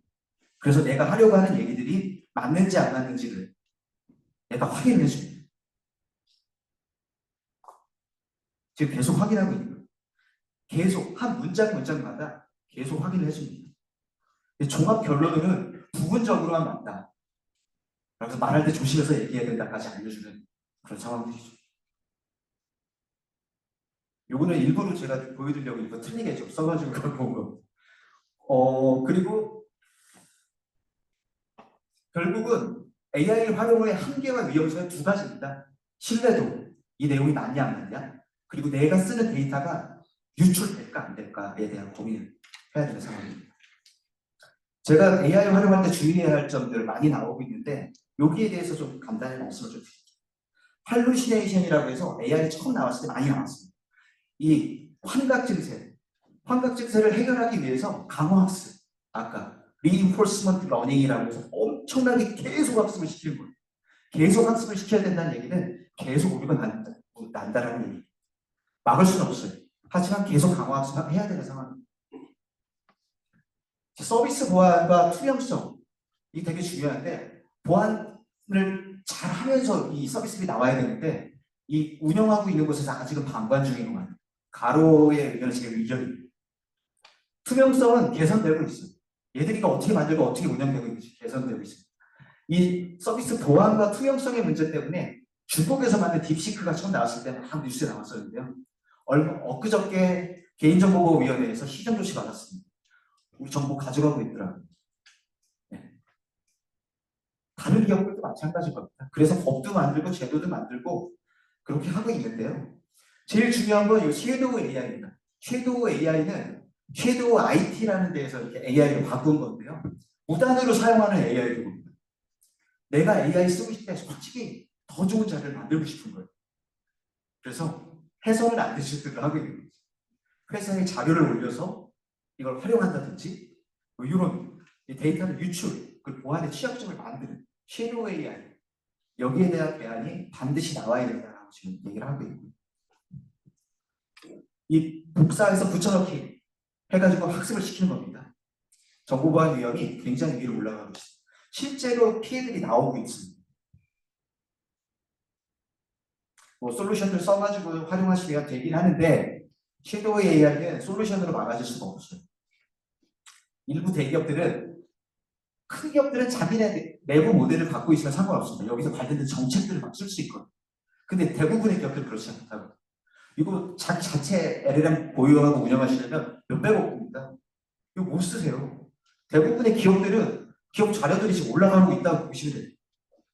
오픈AI나 이런 기업들은 그거 방관하고 있는 거예요. 학습이 되고 있고 내 정보가 지금 어디에 가는지 모르고 있는 거예요. 딥시크도 안 간다고 분명히 얘기했거든요. 확인해 보니까 가고 있었던 거죠.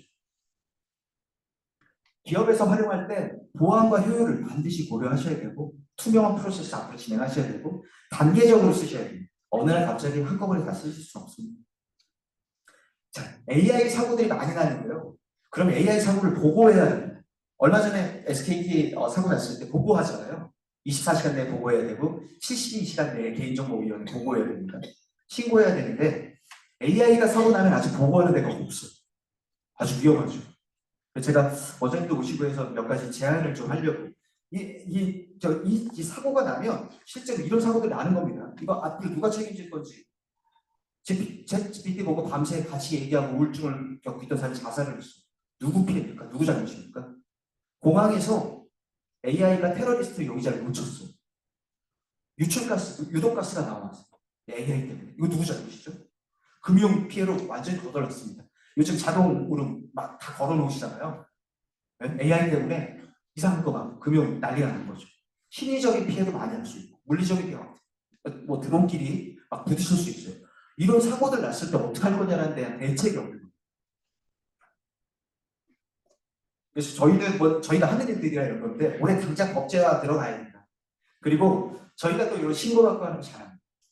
그래서 이런 사고 정보 포털 같은 거 개설해야 되고요.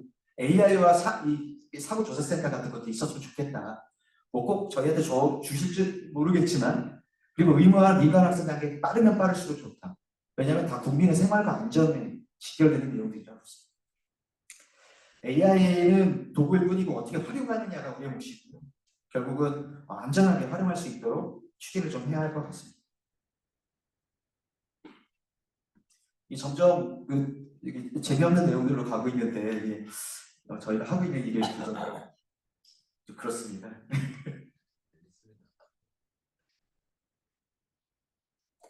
그 AI와 관련된 가장 위험한 부분이라고 해서 처음부터 얘기가 많이 나왔던 게 프롬프트 인젝션, 제일 브레이킹 두 얘기인데요. 말은 어렵지만 프롬프트, 요 네모 창 안에다가 잘못된 명령어를 써서 나와서는 안 되는 정보들이 나오게 해요. 제일 브레이킹은 이 시스템 차원에서 잘못된 정보를 나올 수 있게 조작을 하는 거죠. 요 뭐 굉장히 비슷한 내용입니다. 비슷한 내용인데 이 공통점이 있습니다. 프롬프트 인젝션과 제일 브레이킹의 공통점은 어떤 막아놓은 것들을 오해해가지고 쓰고 있다는 거고요. 둘 다 취약점을 이용하는데 제일 브레이킹은 안전 메커니즘을 바꾸는 거고요. 프롬프트 인젝션은 AI 입력 처리 방식을 바꾼다. 이 두 가지 정도 단어는 오늘 알고 가시면 관련돼서 어디 가서 좀 의심을 강하지 않으시지 않을까라는 뭐 공통점과 차이점이 좀 있습니다. 이 AI가 굉장히 자세하게 자기의 약점을 다 알려주더라고요.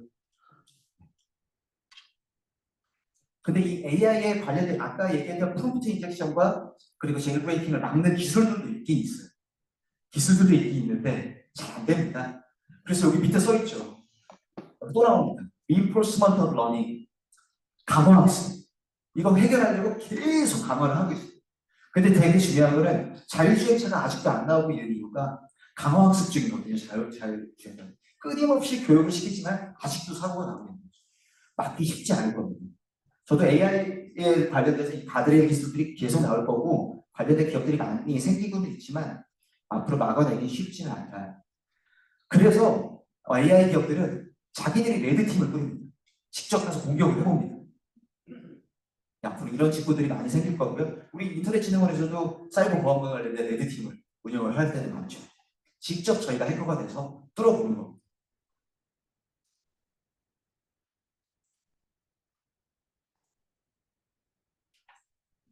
요거는 좀 간단하게 좀 말씀을 드리고요.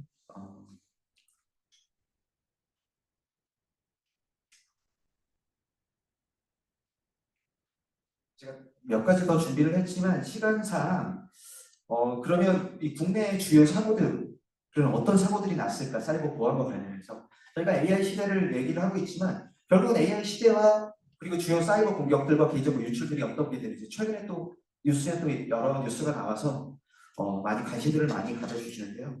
제일 중요한 건 11년에 농협 전산망 사건을 통해서 처음에 사이버 사고가 크게 났습니다. 뭐 북한으로 추정을 하고는 있지만 그래서 이때부터 금융권에서 전산을 많이 보기 시작하셨어요. 그리고 13년도에 방송사하고 금융이 멈췄던 기억이 있으실 겁니다. 이때부터 종합계획을 수립했습니다. 정부가 열심히 하기 시작했고요.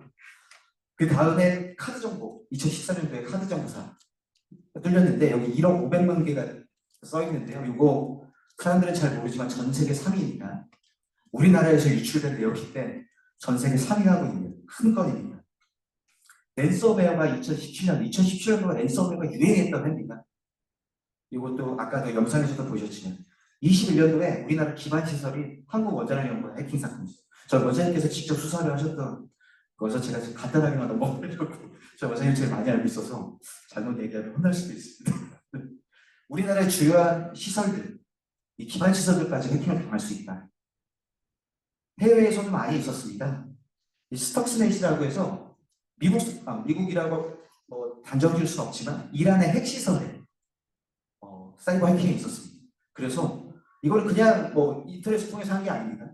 사람이 물리적으로 USB를 꼽았는데 그 USB를 통해서 핵시설이 멈출 뻔한 그런 어마무시한 사건이고요. 소니 픽처스에서 유명한 김정은 관련된 영화 만들었다가 소니 픽처스가 북한한테 크게 당했죠. 근데 중요한 거는 오바마 정부에서 경제 제재까지 나왔습니다. 이 건으로. 그때 막 소니 픽처스에서 나왔던 영화 다 풀로 바뀌었어요. 북한에서 했다는 추정이 좀 되고 있고. 워너크라이, 랜섬웨어라는 것도 있어요. 이게 제가 말씀드리고 싶은 건데 요즘 전쟁에서도 막 대규모 활동들이 많이 일어납니다. 최근에 있었던 러시아, 우크라이나 전쟁에서도 그 전쟁이 일어나기 전에 사실 몇 달 전부터 사이버 해킹이 서로 왔다 갔다 했다고 그러죠. 사이버 해킹이 시작되면 기간 산업의 사이버 해킹이 시작된다면 굉장히 안 좋은 징후입니다. 결국은 전쟁 내내 사이버 해킹을 했고요. 전쟁이 끝난다고 해도 멈추지 않습니다. 저도 먹고 방해를 하려고 서로 할 거고요. 끊임없이 전쟁이 진행된다는 거죠. 계속 방해해야 되거든요. 서로. 끊임없이 해킹이 일어날 거예요. 얼마 전에 크라우드 스트라이크라는 기사가 좀 나왔었는데 항공사, 은행, 병원, 소매업 이 크라우드 스트라이크라는 회사의 소프트웨어를 쓰고 있는 기업들은 다 블루스크린 막 이상한 거 떴어요. PC가 멈춰버렸습니다. 이거는 해킹이라기보다는 소프트웨어는 한 군데서 만들어지면 이 소프트웨어를 막 내려줘요. 이걸 공급망이라고 하는데 한 군데서 잘못되니까 이 모든 것들이 다 서버린 겁니다. 그래서 저희가 지금 이런 게 해킹으로 관련해서 연결이 되면 얼마나 더 위험할까 이런 얘기를 하고 있고 한 군데의 클라우드 서비스만 이용했던 것들은 다 꺼졌어요. 하지만 두 군데 이상의 클라우드 서비스를 이용했던 것들은 살아남았습니다. 비즈니스 연속성이라고 해서 이거는 제가 전공하는 분야이기도 한데 비즈니스가 멈추면 안 됩니다. 해킹이든 재난재해든 무슨 일이 있든 비즈니스가 멈추면 안 돼요. 그러기 위해서 어떤 식으로 백업을 하고 어떤 식으로 회복을 하느냐에 대한 그런 내용들을 담고 있죠. 네, 약간 초반보다는 많이 지루해 하시는 것 같아서 빨리빨리 넘어가겠습니다. 요거는 이제 점점 이제 우리 기업가 분들과 오늘 강의를 한다고 해서 준비했던 내용들입니다. 기업분들께서 어떻게 중소기업들이 어떤 공격들을 많이 당하고 계신지에 대해서 조금 설명했는데 이건 2022년도에 가장 많이 벌어지고 있는 8가지 공격에 대해서 말씀드리겠습니다. 처음은 피싱 많이 당하시고 계시죠. 이상한 문자나 이메일 많이 오실 거예요. 저는 잘 누르지 않습니다. 저한테 좋은 거를 주겠다고 세상에 공짜가 없어요. 절대 없어요. 누르지 마세요. 궁금하죠? 정말 급한 사람은 다시 연락합니다. 정말 중요한 문자라면 다시 연락합니다. 그렇게 중요한 문자를 문자로만 보내지 않습니다. 피싱과 관련된 거는 사실 저희가 사람의 방심하는 사람들을 노리는 거거든요. 피싱은 어떻게 보면 보안 습관이 되게 중요한 겁니다. 근데 이게 애초에 이런 문자가 안 들어왔으면 하는 안 들어오면 고민할 것도 없는데 이게 왜 들어와가지고 문제냐. 이 문자 왜 보내냐. 통신사들한테 얘기를 하고 싶지만 통신사들 비즈니스 모델이에요. 거기서 매달 몇백억씩 내년 몇백억씩 순이익을 이미 투자는 다 해놨는데 문자 보내기 위해서 몇백억씩 버는 데가 통신사입니다. 네. 이미 투자는 20년 전에 거의 끝내놨어요. 매년 꽁돈이 들어오는데 이걸 안 보내겠습니까? 그래서 기사에서 기술적으로 이걸 막아보겠다라고 저희 원장님이 작년에 오셔서 시작을 한 겁니다. 기술적으로 아예 못 나오게 만들어버리겠다. 피싱대로 사업을 지금 열심히 저희가 추진을 하고 있습니다. 랜섬웨어 걸려보신 적 있으신가요? 랜섬웨어 한번 걸리면 아까 그 랜섬웨어를 걸리기 시작하면 답이 없습니다. 평소에 백업 잘 해보셔야 돼요. 답이 없어요.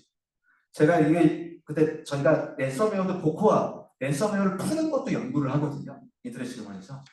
그래서 영상을 한번 보여드리려고 갖고 오긴 했는데 이거 많이 보신 영상은 아닐 겁니다. 이 랜섬웨어들이 걸린 프로젝트들이에요. 그럼 보코와 도구인데요. 요거는 지금 서버단에서 지금 랜섬웨어를 풀고 있는 겁니다. 이런 게 보코와 도구가 있으면 랜섬웨어가 걸리셨어도 해결이 될 수 있는데 쉽지 않아요. 랜섬웨어 보코와 도구를 저희가 만들어내잖아요. 그러면 공격하는 애들이 업그레이드를 합니다. 계속 쫓아갈 수밖에 없는 거예요.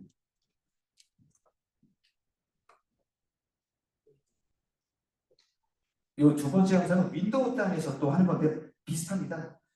윈도우 단에서 보코화를 하는 그런 영상들입니다. 랜섬웨어 아까도 말씀드렸듯이 미리 예방하는 게 사실 굉장히 중요한데 어처구니 없이 당할 경우가 많습니다. 그럴 때는 전화하셔야 돼요. 돈 주고 다시 풀 건지 돈 주고 풀면 또 걸립니다. 돈을 줍니다. 심지어 몇 번씩 당하신 분들 계세요. 돈 주고 풀고 돈 주고 풀고 다 풀었는데. 그리고 디지털 자산, 암호화폐를 요구하죠. 그래서 인터넷진흥원에서는 이 암호화폐들이 도망가고 있는, 이 어디로 가고 있는지 추적하는 기술도 개발했습니다. 그게 우리나라에 한 8만 개 정도의 연구 과제 중에 100선에 들어가요. 그런 과제를 통해서 지금 전 세계 한 30개국, 120개 가상자산 거래소에서 이걸 쓰고 있는 거죠. 디도스 공격, 이거를 해킹이라고 보느냐 마느냐에 대한 논쟁도 있긴 하지만 결국은 결과는 해킹과 같은 역할을 합니다. 갑자기 자원을 막 쏟아부어서 제 거 검색 잘 안 되게 되는 겁니다. 디도스 공격은 생각보다 많이 벌어집니다. 미국의 국방부도 거의 디도스 공격을 받아가지고 러시아로 추정을 되고 있는데 예전에 이런 공격을 받았던 경험이 있고요. 중간자 공격이라고 해가지고 이 중간자 공격도 사실은 많이 쓰여지는 공격 중에 하나입니다. 요거 와이파이 같은 거 사용하실 때 가짜 접속되는 경우가 있어요. 그래서 요 가짜 접속된 내용을 갖고 몰래 통신 내용을 엿듣거나 아니면 중간에서 자료를 가로채는 거, 이게 중간자 공격이라는 것도 많고요. SQL 인젝션, 이거 아까부터 계속 말씀드리지만 굉장히 흔한 SQL이라는 프로그래밍 언어입니다. 뭐 그냥 컴퓨터 언어예요. 얘가 데이터베이스를 다루는 언어입니다. SQL이라는 단어를 나쁘게 써서 데이터베이스를 가져가는 그런 공격인데 제일 많이 사용되고 있는 공격 중에 하나입니다. 지금 다 중소기업들에게 다 포함돼서 그리고 크로스 사이트 스크립팅, 이것도 생각보다는 많이 크로스 사이트를 막 이 악성 스크립트를 삽입해가지고 이 브라우저에서 실행되게 할 수 있는 공격들인데요. 이것도 생각보다 어려운 공격은 아니고 방어도 쉽습니다. 생각보다. 하지만 다른 공격으로 연결될 수 있는 가능성이 많기 때문에 8가지 중에 하나 들어갑니다. DNS 스푸핑이라는 것도 있고 가짜 구글, 가짜 페이스북, 가짜 인스타그램에 접속했다라는 뉴스가 나온 적이 있었는데 그런 공격 중에 하나입니다. 제로데이 공격입니다. 이거는 새로운 공격. 제로데이 공격이 나왔을 때 큰 사고가 많이 납니다. 왜냐하면 아직 우리가 모르는 공격들이거든요. 2020년대 솔라리즘 공격도 그랬고 이 큰 사고들이 났을 때 대부분 제로데이 공격들이 많이 벌어집니다. 얼마 전에 제로데이라는 넷플릭스 영화가 있었습니다. 지루해 하시는 것 같아서 제가 간단하게 티저만 한번 보여드릴게요. 3,402 people died on zero day. Absolute nationwide terror. Computer systems completely hijacked. A significant number of casualties. Every phone in America displayed the same haunting message. This will happen again. Thanks for coming. Madam President, so what's the plan? Congress. 이게 해킹을 주제로 다루고는 있지만 정치 영화입니다. 미국 정치 영화이긴 한데요. 꽤 순위가 높았던 영화 중에 하나죠. 나중에 한번 가셔가지고 유튜브 가시면 한 10편을 한꺼번에 모아놓은 1시간짜리 있으니까 그거 보시면 될 거예요. 꽤 재밌습니다. 저는 요즘 넷플릭스 다 안 봅니다. 시간이 없어서 다 보시면 되겠죠. 이 제로데이 공격은 정말 위험한 공격입니다. 아까 보셨듯이 사회 인프라, 우리나라 모든 인프라들이 다 한꺼번에 저렇게 될 수 있어요. 저거는 영화가 어떻게 보면 예전에는 물리적으로 테러들이 일어났다면 지금은 테러가 저런 식으로 일어날 수 있는 가능성이 매우 높아진 거죠. 중소기업들이 자기 보안 체크리스트들이 있습니다. 우리가 지금 회사에 가셔서 물어보셔야 할 게 백업이 좀 되고 있니? 어디다가 외부에다 백업은 좀 하니? 물어보셔야 되고요. 너 혹시 이런 거 영상으로 교육받은 적이 있어? 아니면 야 이거 누구 허락받고 들어가야 되니? 이런 거 회사 가셔서 확인하셔야 돼요. 야 우리가 방화벽이나 이런 거 쓰고 있나? 그리고 물리적인 모바일은 어떻게 쓰고 있나? 이런 것들을 회사에 가서 직접 확인하셔야 되는 시기가 된 거고 오늘 오신 분들한테는 제가 여기 조금 있으면 관련된 내용들을 좀 마련합니다. 중소기업을 위한 무료 저비용 보완도 굉장히 많습니다. 안 쓰고 있을 뿐입니다. 그리고 저희가 이따 얘기해드리겠지만 시사에서 부산에 지금 저희 정보보호 지원센터를 운영을 하고 있어요. 거기서 컨설팅부터 제품 지원 그리고 세카스라고 해서 전문 인력이 있지 않아서 운영하기 어려운 분들은 알아서 그냥 온라인으로 저희가 시스템을 지원해드리는 비용까지 다 지원하고 있기 때문에 제가 같이 이야기를 좀 나누어 드리겠습니다. 저희가 이거 되게 유명한 노파크 탁지연이라는 유튜브인데요. 저희가 에피소드 28번째 인터넷 진흥원이 나옵니다. 네, 이것도 저희 인터넷 진흥원이 굉장히 이 초반에 사이버보안의 중요성을 좀 알리려고 노력을 하다가 저기까지 갔는데 아직 안 떴을 때 저희가 좀 했던 기억이 나서 한번 올려놨습니다. 네, 거의 다 가고 있습니다. 개인정보 유출만 조금 말씀만 드릴게요. 요즘 개인정보 유출 제3자가 내 동의 없이 개인정보가 유출되는 게 개인정보 유출입니다.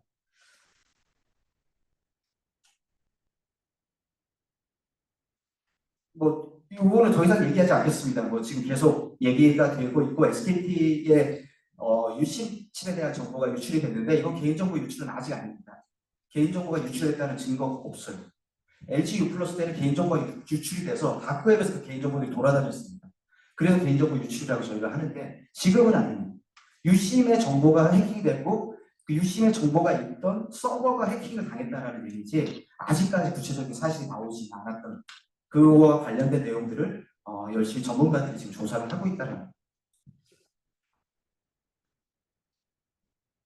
아까도 말씀드렸듯이 저희가 U+ 때 그리고 골프존, 카카오 때 이렇게 대표적인 개인정보 유출 사례가 있고요. 아까 말씀드렸지만 정보가 유출되면 정말 핸드폰을 쳐다보기 싫을 정도로 심각한 상황이 벌어집니다. 이거 엄청나게 심각한 상황이고 금전적인 피해 발생하는 분들이 어마어마하게 많으세요. 범죄에 악용되는 게 언제 어떻게 악용될지 모르고 있기 때문에 더 불안한 겁니다. 알고 있다면 어떻게라도 바꿔보겠죠. 여러 가지 기술 조치가 있지만 사실은 저는 말씀드리고 싶은 게 이거 만약에 개인정보 보호 잘 안 하시면 기업 운영하시다가 처벌받게 되십니다. 매출의 3%까지. 이게 왜냐면 대상자들도 매출 1억 원 초과 사업자들이기 때문에 어지간하면 다 되세요. 네. 과태료라든지 관련된 내용들 요즘 또 법이 많이 강화돼서 많이들 세졌습니다. 과태료랑 과징금이 엄청나게 지금 세진 상황입니다. 한국인터넷진흥원에서도 개인정보 보호 유출 관련된 조사를 하는 본부가 따로 있습니다. 개보위하고 같이 해서 하고 있기 때문에 관련된 내용에 대한 문의도 많이 주세요. 저는 제가 개인적으로는 유출 사고 때 대응 방법을 많이 물어보시는데 저는 공장 초기화합니다. 물어보실 때 어머니가 이거 잘못 누르신 것 같다고 해서 제가 공장 초기화를 드렸어요. 그 전에 지인들에게 통지도 해주고 그리고 핸드폰을 오래 썼으면 저 기기 변경해버렸어요. 더 이상 무서워 언제 어떻게 당할지 모르는 상황이에요. 경찰에 신고도 하고 폰 안에 지금 여권 사진, 주민등록 사진, 등본 스캔 이거 다 갖고 계세요. 보낼 때 하시는 거. 해킹됐을 때 제일 많이 활용되는 게 그 사진들입니다. 그거 다 지우셔야 돼요. 오늘 집에 가서 꼭 지워주셨으면 좋겠어요. 그러면 나머지는 전화번호 정도 외에는 없어요. 그리고 지인들한테 알려주면 돼요. 내 폰 해킹 당했으니까 이상한 얘기 오면 네가 안 하면 네 책임이라고 얘기하시면 돼요. 이 개인정보 좀 얘기까지만 하고 제가 우리 기업분들에게 좀 도움되는 발표로 조금 더 전환을 좀 하도록 하겠습니다. 제가 여러 가지도 많이 갖고 왔어요. 코인 해킹 당한 얘기도 갖고 왔고 양자 컴퓨터도 갖고 왔고 얼마 전에 북한에서도 추정이 되고 있지만 이더리움이라는 화폐, 코인들도 많이 관심 많으시니까 이더리움이라는 화폐, 암호화폐를 해킹을 해갔어요. 해킹을 해갔는데 그게 이더리움을 만든 비탈리 부테린이라는 사람이 갖고 있는 코인 개수보다 2배를 더 많이 훔쳐갔더라고요. 그 규모가 얼마나 큰 거냐면 북한의 1년치 국방비입니다. ICBM 미사일을 40개나 만들 수 있다고 그러더라고요. 근데 그 큰 걸 훔쳐가지고 지금 바꿔야 되는데 바꿨다면 지금 FBI는 아까 말씀드렸죠. 가상자산에서 이 가상자산을 사고팔고 할 때 옮겨 다니는 걸 다 저희가 쫓아다니면서 FBI는 더 엄청난 기술을 많이 갖고 있습니다. 지금 엄청난 감을 따가지고 어디서 못 바꿔먹고 있는 거예요. 근데 최근에 영국 사람들이 알아낸 한 2천만 불 정도 바꿔먹었다고 그러더라고요. 월급을 북한에서 암호화폐를 주기 전까지는 그 사람들 그거 못 씁니다. 수는 수가 잡혀요. 현상금도 2천억인가 걸어놨습니다. 잠든 사람들이 다 먹는 거죠. 코인은 해킹을 당해서 없어지면 소각했다고 보시면 돼요. 북한 애들이 그만큼 많이 올라가면 이더리움 가격이 더 올라갈 수 있고 소각된 거거든요. 증권 소각시키듯이 그 자금을 쓸 수 없다라고 보시면 됩니다. 예전에 비해서 쫓아가서 잡아내는 기술이 엄청나게 좋아졌어요. 그런 부분들에 대해서 좀 담아놨던 건데 제가 아직 요거는 간단하게 좀 하나 우리 기업분들이 오해하시는 부분들이 좀 있는 부분이 있어서 제가 관련된 교수님 자료를 활용해서 만들어 본 건데 자주 있는 오해들입니다. 우리 회사 작아서 공격받지 않는다. 중소기업이 오히려 타겟입니다. 대응하지 않거든요. 관련된 소프트웨어만 있으면 안전하다. 안전할 수 있었으면 이미 소프트웨어, 사이버 보안 관련된 내용이 없겠죠. 공격이 계속 진행되고 방어가 계속 진행되지만 소프트웨어 업데이트 계속되는 이유가 있는 겁니다. 모든 소프트웨어들은 계속 진행하고 있어요. 보안소리 너무 비싸다. 아까 말씀드렸잖아요. 정부 지원 사업도 많고 싸게 쓸 수 있는 사이트들이 너무 많은데 안 쓰세요. 네? 안 쓰시는 겁니다. 그 MS 뭐 이렇게 들어가셔가지고 MS 디펜더 많이 안 쓰시나요? MS 디펜더가 엄청나게 좋은 프로그램입니다. 그거 하나만 돌리셔도 돼요. 근데 MS 디펜더 안 쓰세요. 우리나라에서 막 백신들 많은데 그거보다 훨씬 좋은 게 MS 디펜더입니다. 도둑맞을 데이터가 없다. 말도 안 되는 도둑맞을 데이터 많으세요. 이게 왜냐하면 데이터들을 서로 결합이 되면서 해킹이나 더 2차, 3차 피해를 만들 수 있대. 더 유용하게 쓸 수 있고. 아웃소싱 시키면 된다. 책임은 누가 집니까? 아웃소싱 업체가 지지 않습니다. 제가 져야 돼요. 아웃소싱 업체는 그냥 도와주는 업체. 괜히 돈만 내고 사고가 날 수도 있는 거죠. 아웃소싱 대부분의 사고들이 아웃소싱 업체를 통해서 나요. 내 거 같지 않거든요.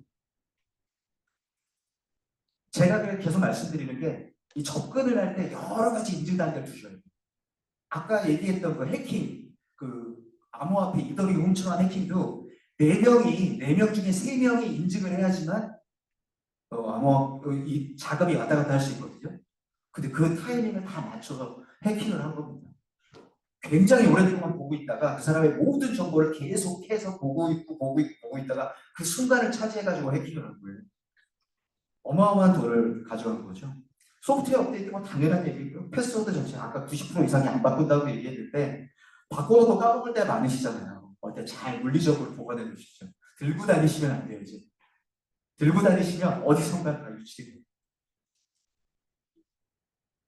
제가 이런 부분들을 왜 중소기업분들이나 우리 기업인분들도 이 보안에 신경을 많이 쓰셔야 된다는 말씀을 드리려고 일부러 만든 자료긴 한데 생각보다 저희가 많이 방심하고 있는 경우가 많습니다. 어떻게 그럼 지원 사업들을 받을 수 있는지에 대해서 제가 마지막으로 좀 알려드릴게요. 저희 한국인터넷진흥원에서 하고 있는 사업입니다. 네. 저희 과기정통부 산하의 한국인터넷진흥원이 저희가 하고 있는 컨설팅, 우리가 정보보호가 어느 수준이에요? 부터 시작을 합니다. 그래서 당신의 수준은 몇 점 만점 몇 점입니다. 먼저 말씀을 드려요. 그럼 우리는 제품을 도입할래요. 라고 하시는 분이 있어요. 우리 저기 컴퓨터 좀 다루는 친구 있으니까 그 친구 교육시켜가지고 보안 솔루션을 좀 사겠습니다. 관련 지원을 해주십시오. 그럼 그거 지원을 해드려요. 근데 우리는 그런 사람이 없어요. 우리 컴퓨터 잘 모르는데? 우리 직조업인데? 그래도 컴퓨터는 다 쓰시잖아요. 그러면 원격으로 써주는 겁니다. 원격으로 활용할 수 있는 세카스 사업이라는 게 있어요. 그리고 훈련을 계속 시켜드려요. 훈련 참여액도 같이 말씀을 드리겠습니다. 그래서 아까 말씀드렸던 컨설팅, 그리고 마지막에 다시 컨설팅을 해드립니다. 다 설치한 후 1년 후에 우리가 얼마만큼 정보보호가 향상되는지에 대해서 말씀을 드립니다. 아까 말씀드렸죠. 보안 솔루션들 도입하시게 되면 지원을 하게 되고요. 세카스들 60개 정도 기업을 여기 지원하는데 빨리 가서 지원을 신청을 하시면 더 좋습니다. 제가 어떻게 신청하는지도 알려드릴게요. 이 전문가가 없을 때 이런 세카스 같은 거 활용하시면 많이 구독형으로 서비스 하시면 많이 좋습니다. 비용들이 지원되는데 1년간 비용을 저희가 80%까지 지원을 해드릴 수 있으니까 일단 한번 써보시면서 보안을 어떻게 해야 될지 한번 고민해 보시는 것도 좋은 방법 중에 하나가 될 수도 있습니다. 저희가 서버를 갖고 계신 회사는 원격으로 서버 돌보기를 해드립니다. 침입됐던 흔적이 있는지 그리고 계정들이 어떻게 관리되고 있는지 저희가 다 시스템으로 봐드려요. 이거 신청만 하시면 되는데 굉장히 디테일하게 신청하는 방법이 하나 있고 라이트하게 신청하시는 방법이 하나 있어요. 그 둘 중에 하나 선택하셔서 하면 되는데 깊숙하게 하시는 건 350개 기업한테밖에 지원하지 않습니다. 미리미리 신청을 하셔야지만 활용하실 수 있고, 모의 훈련도 합니다. 올해도 지금도 모의 훈련 참가자들 받고 있는데 작년에만 해도 한 3,000개 기업 가까이가 모의 훈련에 참가하셨습니다. 저희가 그래서 해킹 이메일 막 가짜로 보내드려요. 그리고 디도스도 막 해보고 웹침도 해봅니다. 같이 하는 거예요. 모여 계신 분들끼리 하는 겁니다. 그래서 당신들이 어디에 약한 점이 있으니 대응하셔라. 많은 기업들이 하고 계세요. 이 전국에 저희가 10개의 센터를 운영하고 있습니다. 인천부터 시작해서 저희 부산에도 있고요. 정보보호 클러스터도 있습니다. 이 센터하고 클러스터도 좀 다른데요. 여기 센터에서는 정보 보호를 지원해주는 곳이고 클러스터에서는 기업 육성을 하고 있는 겁니다. 저희가 여기 기업 육성 시설도 있고 교육 시설도 있고 여러 가지 활동들을 같이 하고 있습니다. 지원 사업들을 부산하고도 많이 하고 교육도 저희서 많이 하고 있습니다.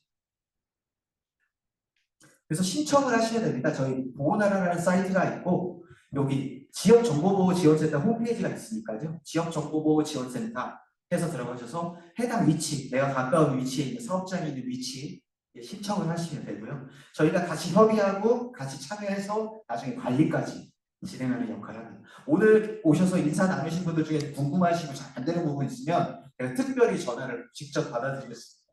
제가 담당하는 사업이거든요. 그래서 같이 연결 많이 해드릴 수 있으니까 같이 꼭 말씀드리겠습니다. 이렇게 지원 받으실 수 있는 것까지 말씀드려서 이제 거의 마무리입니다. 이제 마지막 말씀 좀 드리고 끝내고 싶은데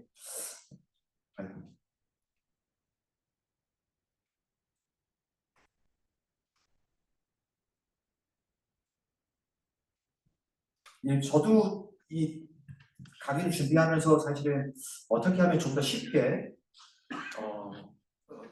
좋은 말씀들을 드릴 수 있을까, 시간이 좀 허비되지 않게 좀 가치 있는 시간을 어떻게 강연을 준비해 볼까라고 고민을 했었는데요. 한 2달 정도 조금씩 준비했던 내용입니다. 기차를 타고 갈 때 만들고 리서치를 돌려놓고 리서치에 돌린 내용을 갖고 PPT에 돌려보고 돌린 내용을 팩트 체크도 한번 해보고 팩트 체크한 내용들을 갖고 다시 자료를 만들어 보기도 하고 여러 가지 영상을 연결도 시켜보고 유튜브 같은 것도 찾아보고 이런 패턴들의 생활을 하다 보니까 어지럽더라고요. 왜 그런지 아세요? AI를 너무 많이 쓰다 보니까 정보가 너무 많아진 거예요, 저한테. 제가 너무나 많은 정보를 보고 있더라고요. 속이 미식미식거리더라고요. 그래서 요즘 AI를 좀 끊고 있습니다. AI 활용은 적극적으로 쓰십시오. 이것을 꼭 쓰셔야 돼요. 안 쓰시면 안 돼요.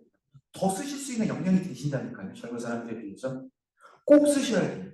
꼭 쓰시면 깜짝 놀라실 거예요. 제 주변에 몇 명의 사람들을 데리고 다니는 그런 든든함을 노트북 하나를 들고 다니시면서 느끼실 수가 있어요.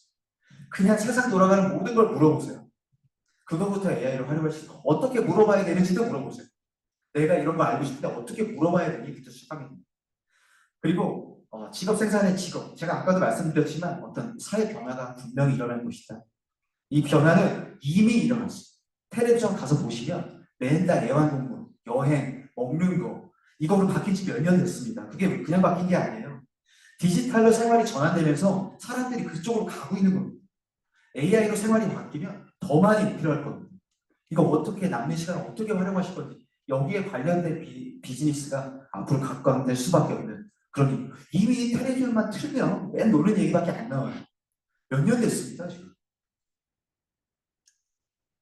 제가 우리 안전한 사이버 보안과 관련된 얘기도 이렇게 많이 말씀을 드렸고요. 우리나라 잘 됐으면 좋겠습니다. 저도 GPU 문제 빨리 해결됐으면 좋겠고 AI 인재 양성도 됐으면 좋겠고 글로벌 경쟁력 빨리 가져서 AI 강국으로도 갔으면 좋겠습니다. 이게 제가 되게 좋아하는 기업입니다. 팔란티어라는 기업인데 꼭 보여드리고 싶은데 팔란티어가 앞부분만 잠깐 보시죠. 멀리라는 의미의 팔란, 지켜보다라는 의미의 티르에서 유래한 팔란티르 또는 팔란티어는 반대 제왕에 나오는 신비한 힘을 가진 마법의 수정 구슬인데요. 멀리 떨어진 곳이나 과거의 사건을 볼 수 있는 이 수정 구슬은 자신을 지배하는 자의 의도에 따라 때로는 보여주지 않음으로써 진실을 왜곡하기도 하죠. 그래서 더 흥미로운 기업이 있는데요. 오늘은 엄청난 양의 데이터를 통합해 의사결정을 위한 정보를 제공해주면서도 정작 자기 자신은 대중들에게 기업들에게 베일에 쌓인 회사 또 하나의 반제 제왕 편이자 페이팔 마피아 피터 틸이 설립하고 CIA 예, 이 업체는 처음에 미국의 유수 정보기관에 수주만 했던 업체입니다. 지금 뭐 아주 각광받고 있는, 뭐 주식이 뭐 주가가 뭐 엄청나죠. 가치가 매우 높은. 우리나라가 반드시 필요한 기업이 이런 팔란티아 같은 기업이거든요. 이분들이 빅데이터를 갖고 AI를 활용해서 가장 잘 활용하고 있는. 지금은 정보 수준은 한 60%고 한 40%는 이제 민간 것도 수주하고 있다고 그러죠. 특히 유통하시는 분들. 유통하시는 분들은 팔란티아를 모르실 수가 없는. 그 다음에 기업이 또 하나 있습니다. 안드릴이라는 기업이죠. 안드릴도 나쁘지 않습니다. 안드릴도 반지의 제왕에 나오는 그 보검이 안드릴이거든요. 지금 전장에서 가장 많이 쓰이고 있는 게 이런 이 드론 관련. 앞으로의 이 보검은 반지의 제왕의 보검과 같은 보검이다. 그래서 안드릴. 이 사람도 아까 페이팔 마피아 중에 한 명입니다. 자기들끼리 다 하고 있는 거죠. 일론 머스크부터 시작해서 다 그 패거리들이죠. 아까 얘기했던 펠로 AI도 잠깐 말씀드렸고, 안드릴이 최근에 LIG 넥슨하고 와가지고 2주 전에 MOU 맺고 갔습니다. 그날 LIG 넥슨 주가가 확 올랐죠. 안드릴은 자기들끼리만 하지 않아요. 이 구글하고 오픈 AI하고 다 하고 있습니다. 근데 구글의 엔지니어가 이런 사람을 살상하고 하는 이런 프로그램 할 수 없다라고 강하게 막 행사장에서 난리를 피웠어요. 그리고 끌려나갔습니다. 그 직원이 어떻게 됐는지 아십니까? 해고당했습니다. 봐주지 않아요. 미국은 더 봐주지 않습니다. 왜냐하면 그만큼 이 AI와 관련된 이 비즈니스 생활 굉장히 경쟁적이에요. 아까도 말씀드렸듯이 계속 방관되고 있고 아직 투명하지 않고 아직 제도가 많지 않기 때문에 그런 거라고 볼 수 있습니다. 안드릴의 관련된 영상도 한번 찾아보셨으면 좋겠습니다. 전쟁에도 AI의 역할이 저희가 너무 심하게 봤죠. 이스라엘 하마스 때도 많이 봤습니다. 네, 정확하게 조준이 되지 않아서 많은 민간인들이 살상이 되기도 하고. AI 시대 아까도 계속 말씀드렸지만 반도체 부분 계속 보셔야 되고요. 이 반도체가 AI가 많이 활용되면 될수록 사이버 보안 쪽도 당연히 팔로알토라나 이런 이 포트 같은 이런 기업들은 지금도 주가가 굉장히 좋아요. 그럴 수밖에 없죠. 당연히 사이버 보안도 같이 각광을 받겠죠. 구글에서 가장 큰 M&A를 처음했습니다. 그게 위즈라는 정보보호 회사를 한 거예요. 시스코가 스플렁크라는 회사와 합병을 마무리를 지었어요. 36조 주. 이거 다 보안회사들. 장기 투자 얘기를 많이 말씀을 드리고 있죠. 우리도 진짜 아마존이나 엔비디아 10년 전에 샀으면 얼마나 좋았을까라는 생각을 갖고 해보지만 장기 투자 항상 이 반도체 칩에서 병목 현상이 생기니까 이 반도체 칩 가격이 올랐죠. 그 다음에가 데이터 센터 기업들이 관련돼서 많이 올랐어요. 그 다음에 전력 에너지 기업들, 그 다음에 통신 속도 기업, 관련 통신 속도, 결국은 발효자인데 유리기판 회사까지 오르더라고요. 10년에는 어떤 투자를 해야지만 투자가 가능할지에 대해서 한번 많이 고민해 보시기 바랍니다. 한국형 팔란티아 반드시 있어야 되고 K방산과 AI 연결시켜야 된다. 가장 중요한 겁니다. 우리가 이제 아까도 일자리를 자꾸 뺏긴다고 사람들이 얘기를 하는데 모두 항상 그랬어요. 항상. 인터넷 때도 마찬가지였습니다. AI를 사용하지 않는 사람이 AI를 많이 쓰는 사람에게 자리를 뺏긴다라고 누군가가 얘기를 하더라고요. 전 100% 얘기가 맞다고요. 그래서 오늘부터 저도 열심히 AI를 쓰고 있는 거고요. AI 활용 능력 많이 키우시고 사이버 보안 정말 중요하니까 저희 한국인터넷진흥원에서도 국민 여러분들 AI 안전하게 활용하실 수 있도록 앞으로 최선을 계속 다 하도록 하겠습니다. 예, 감사합니다.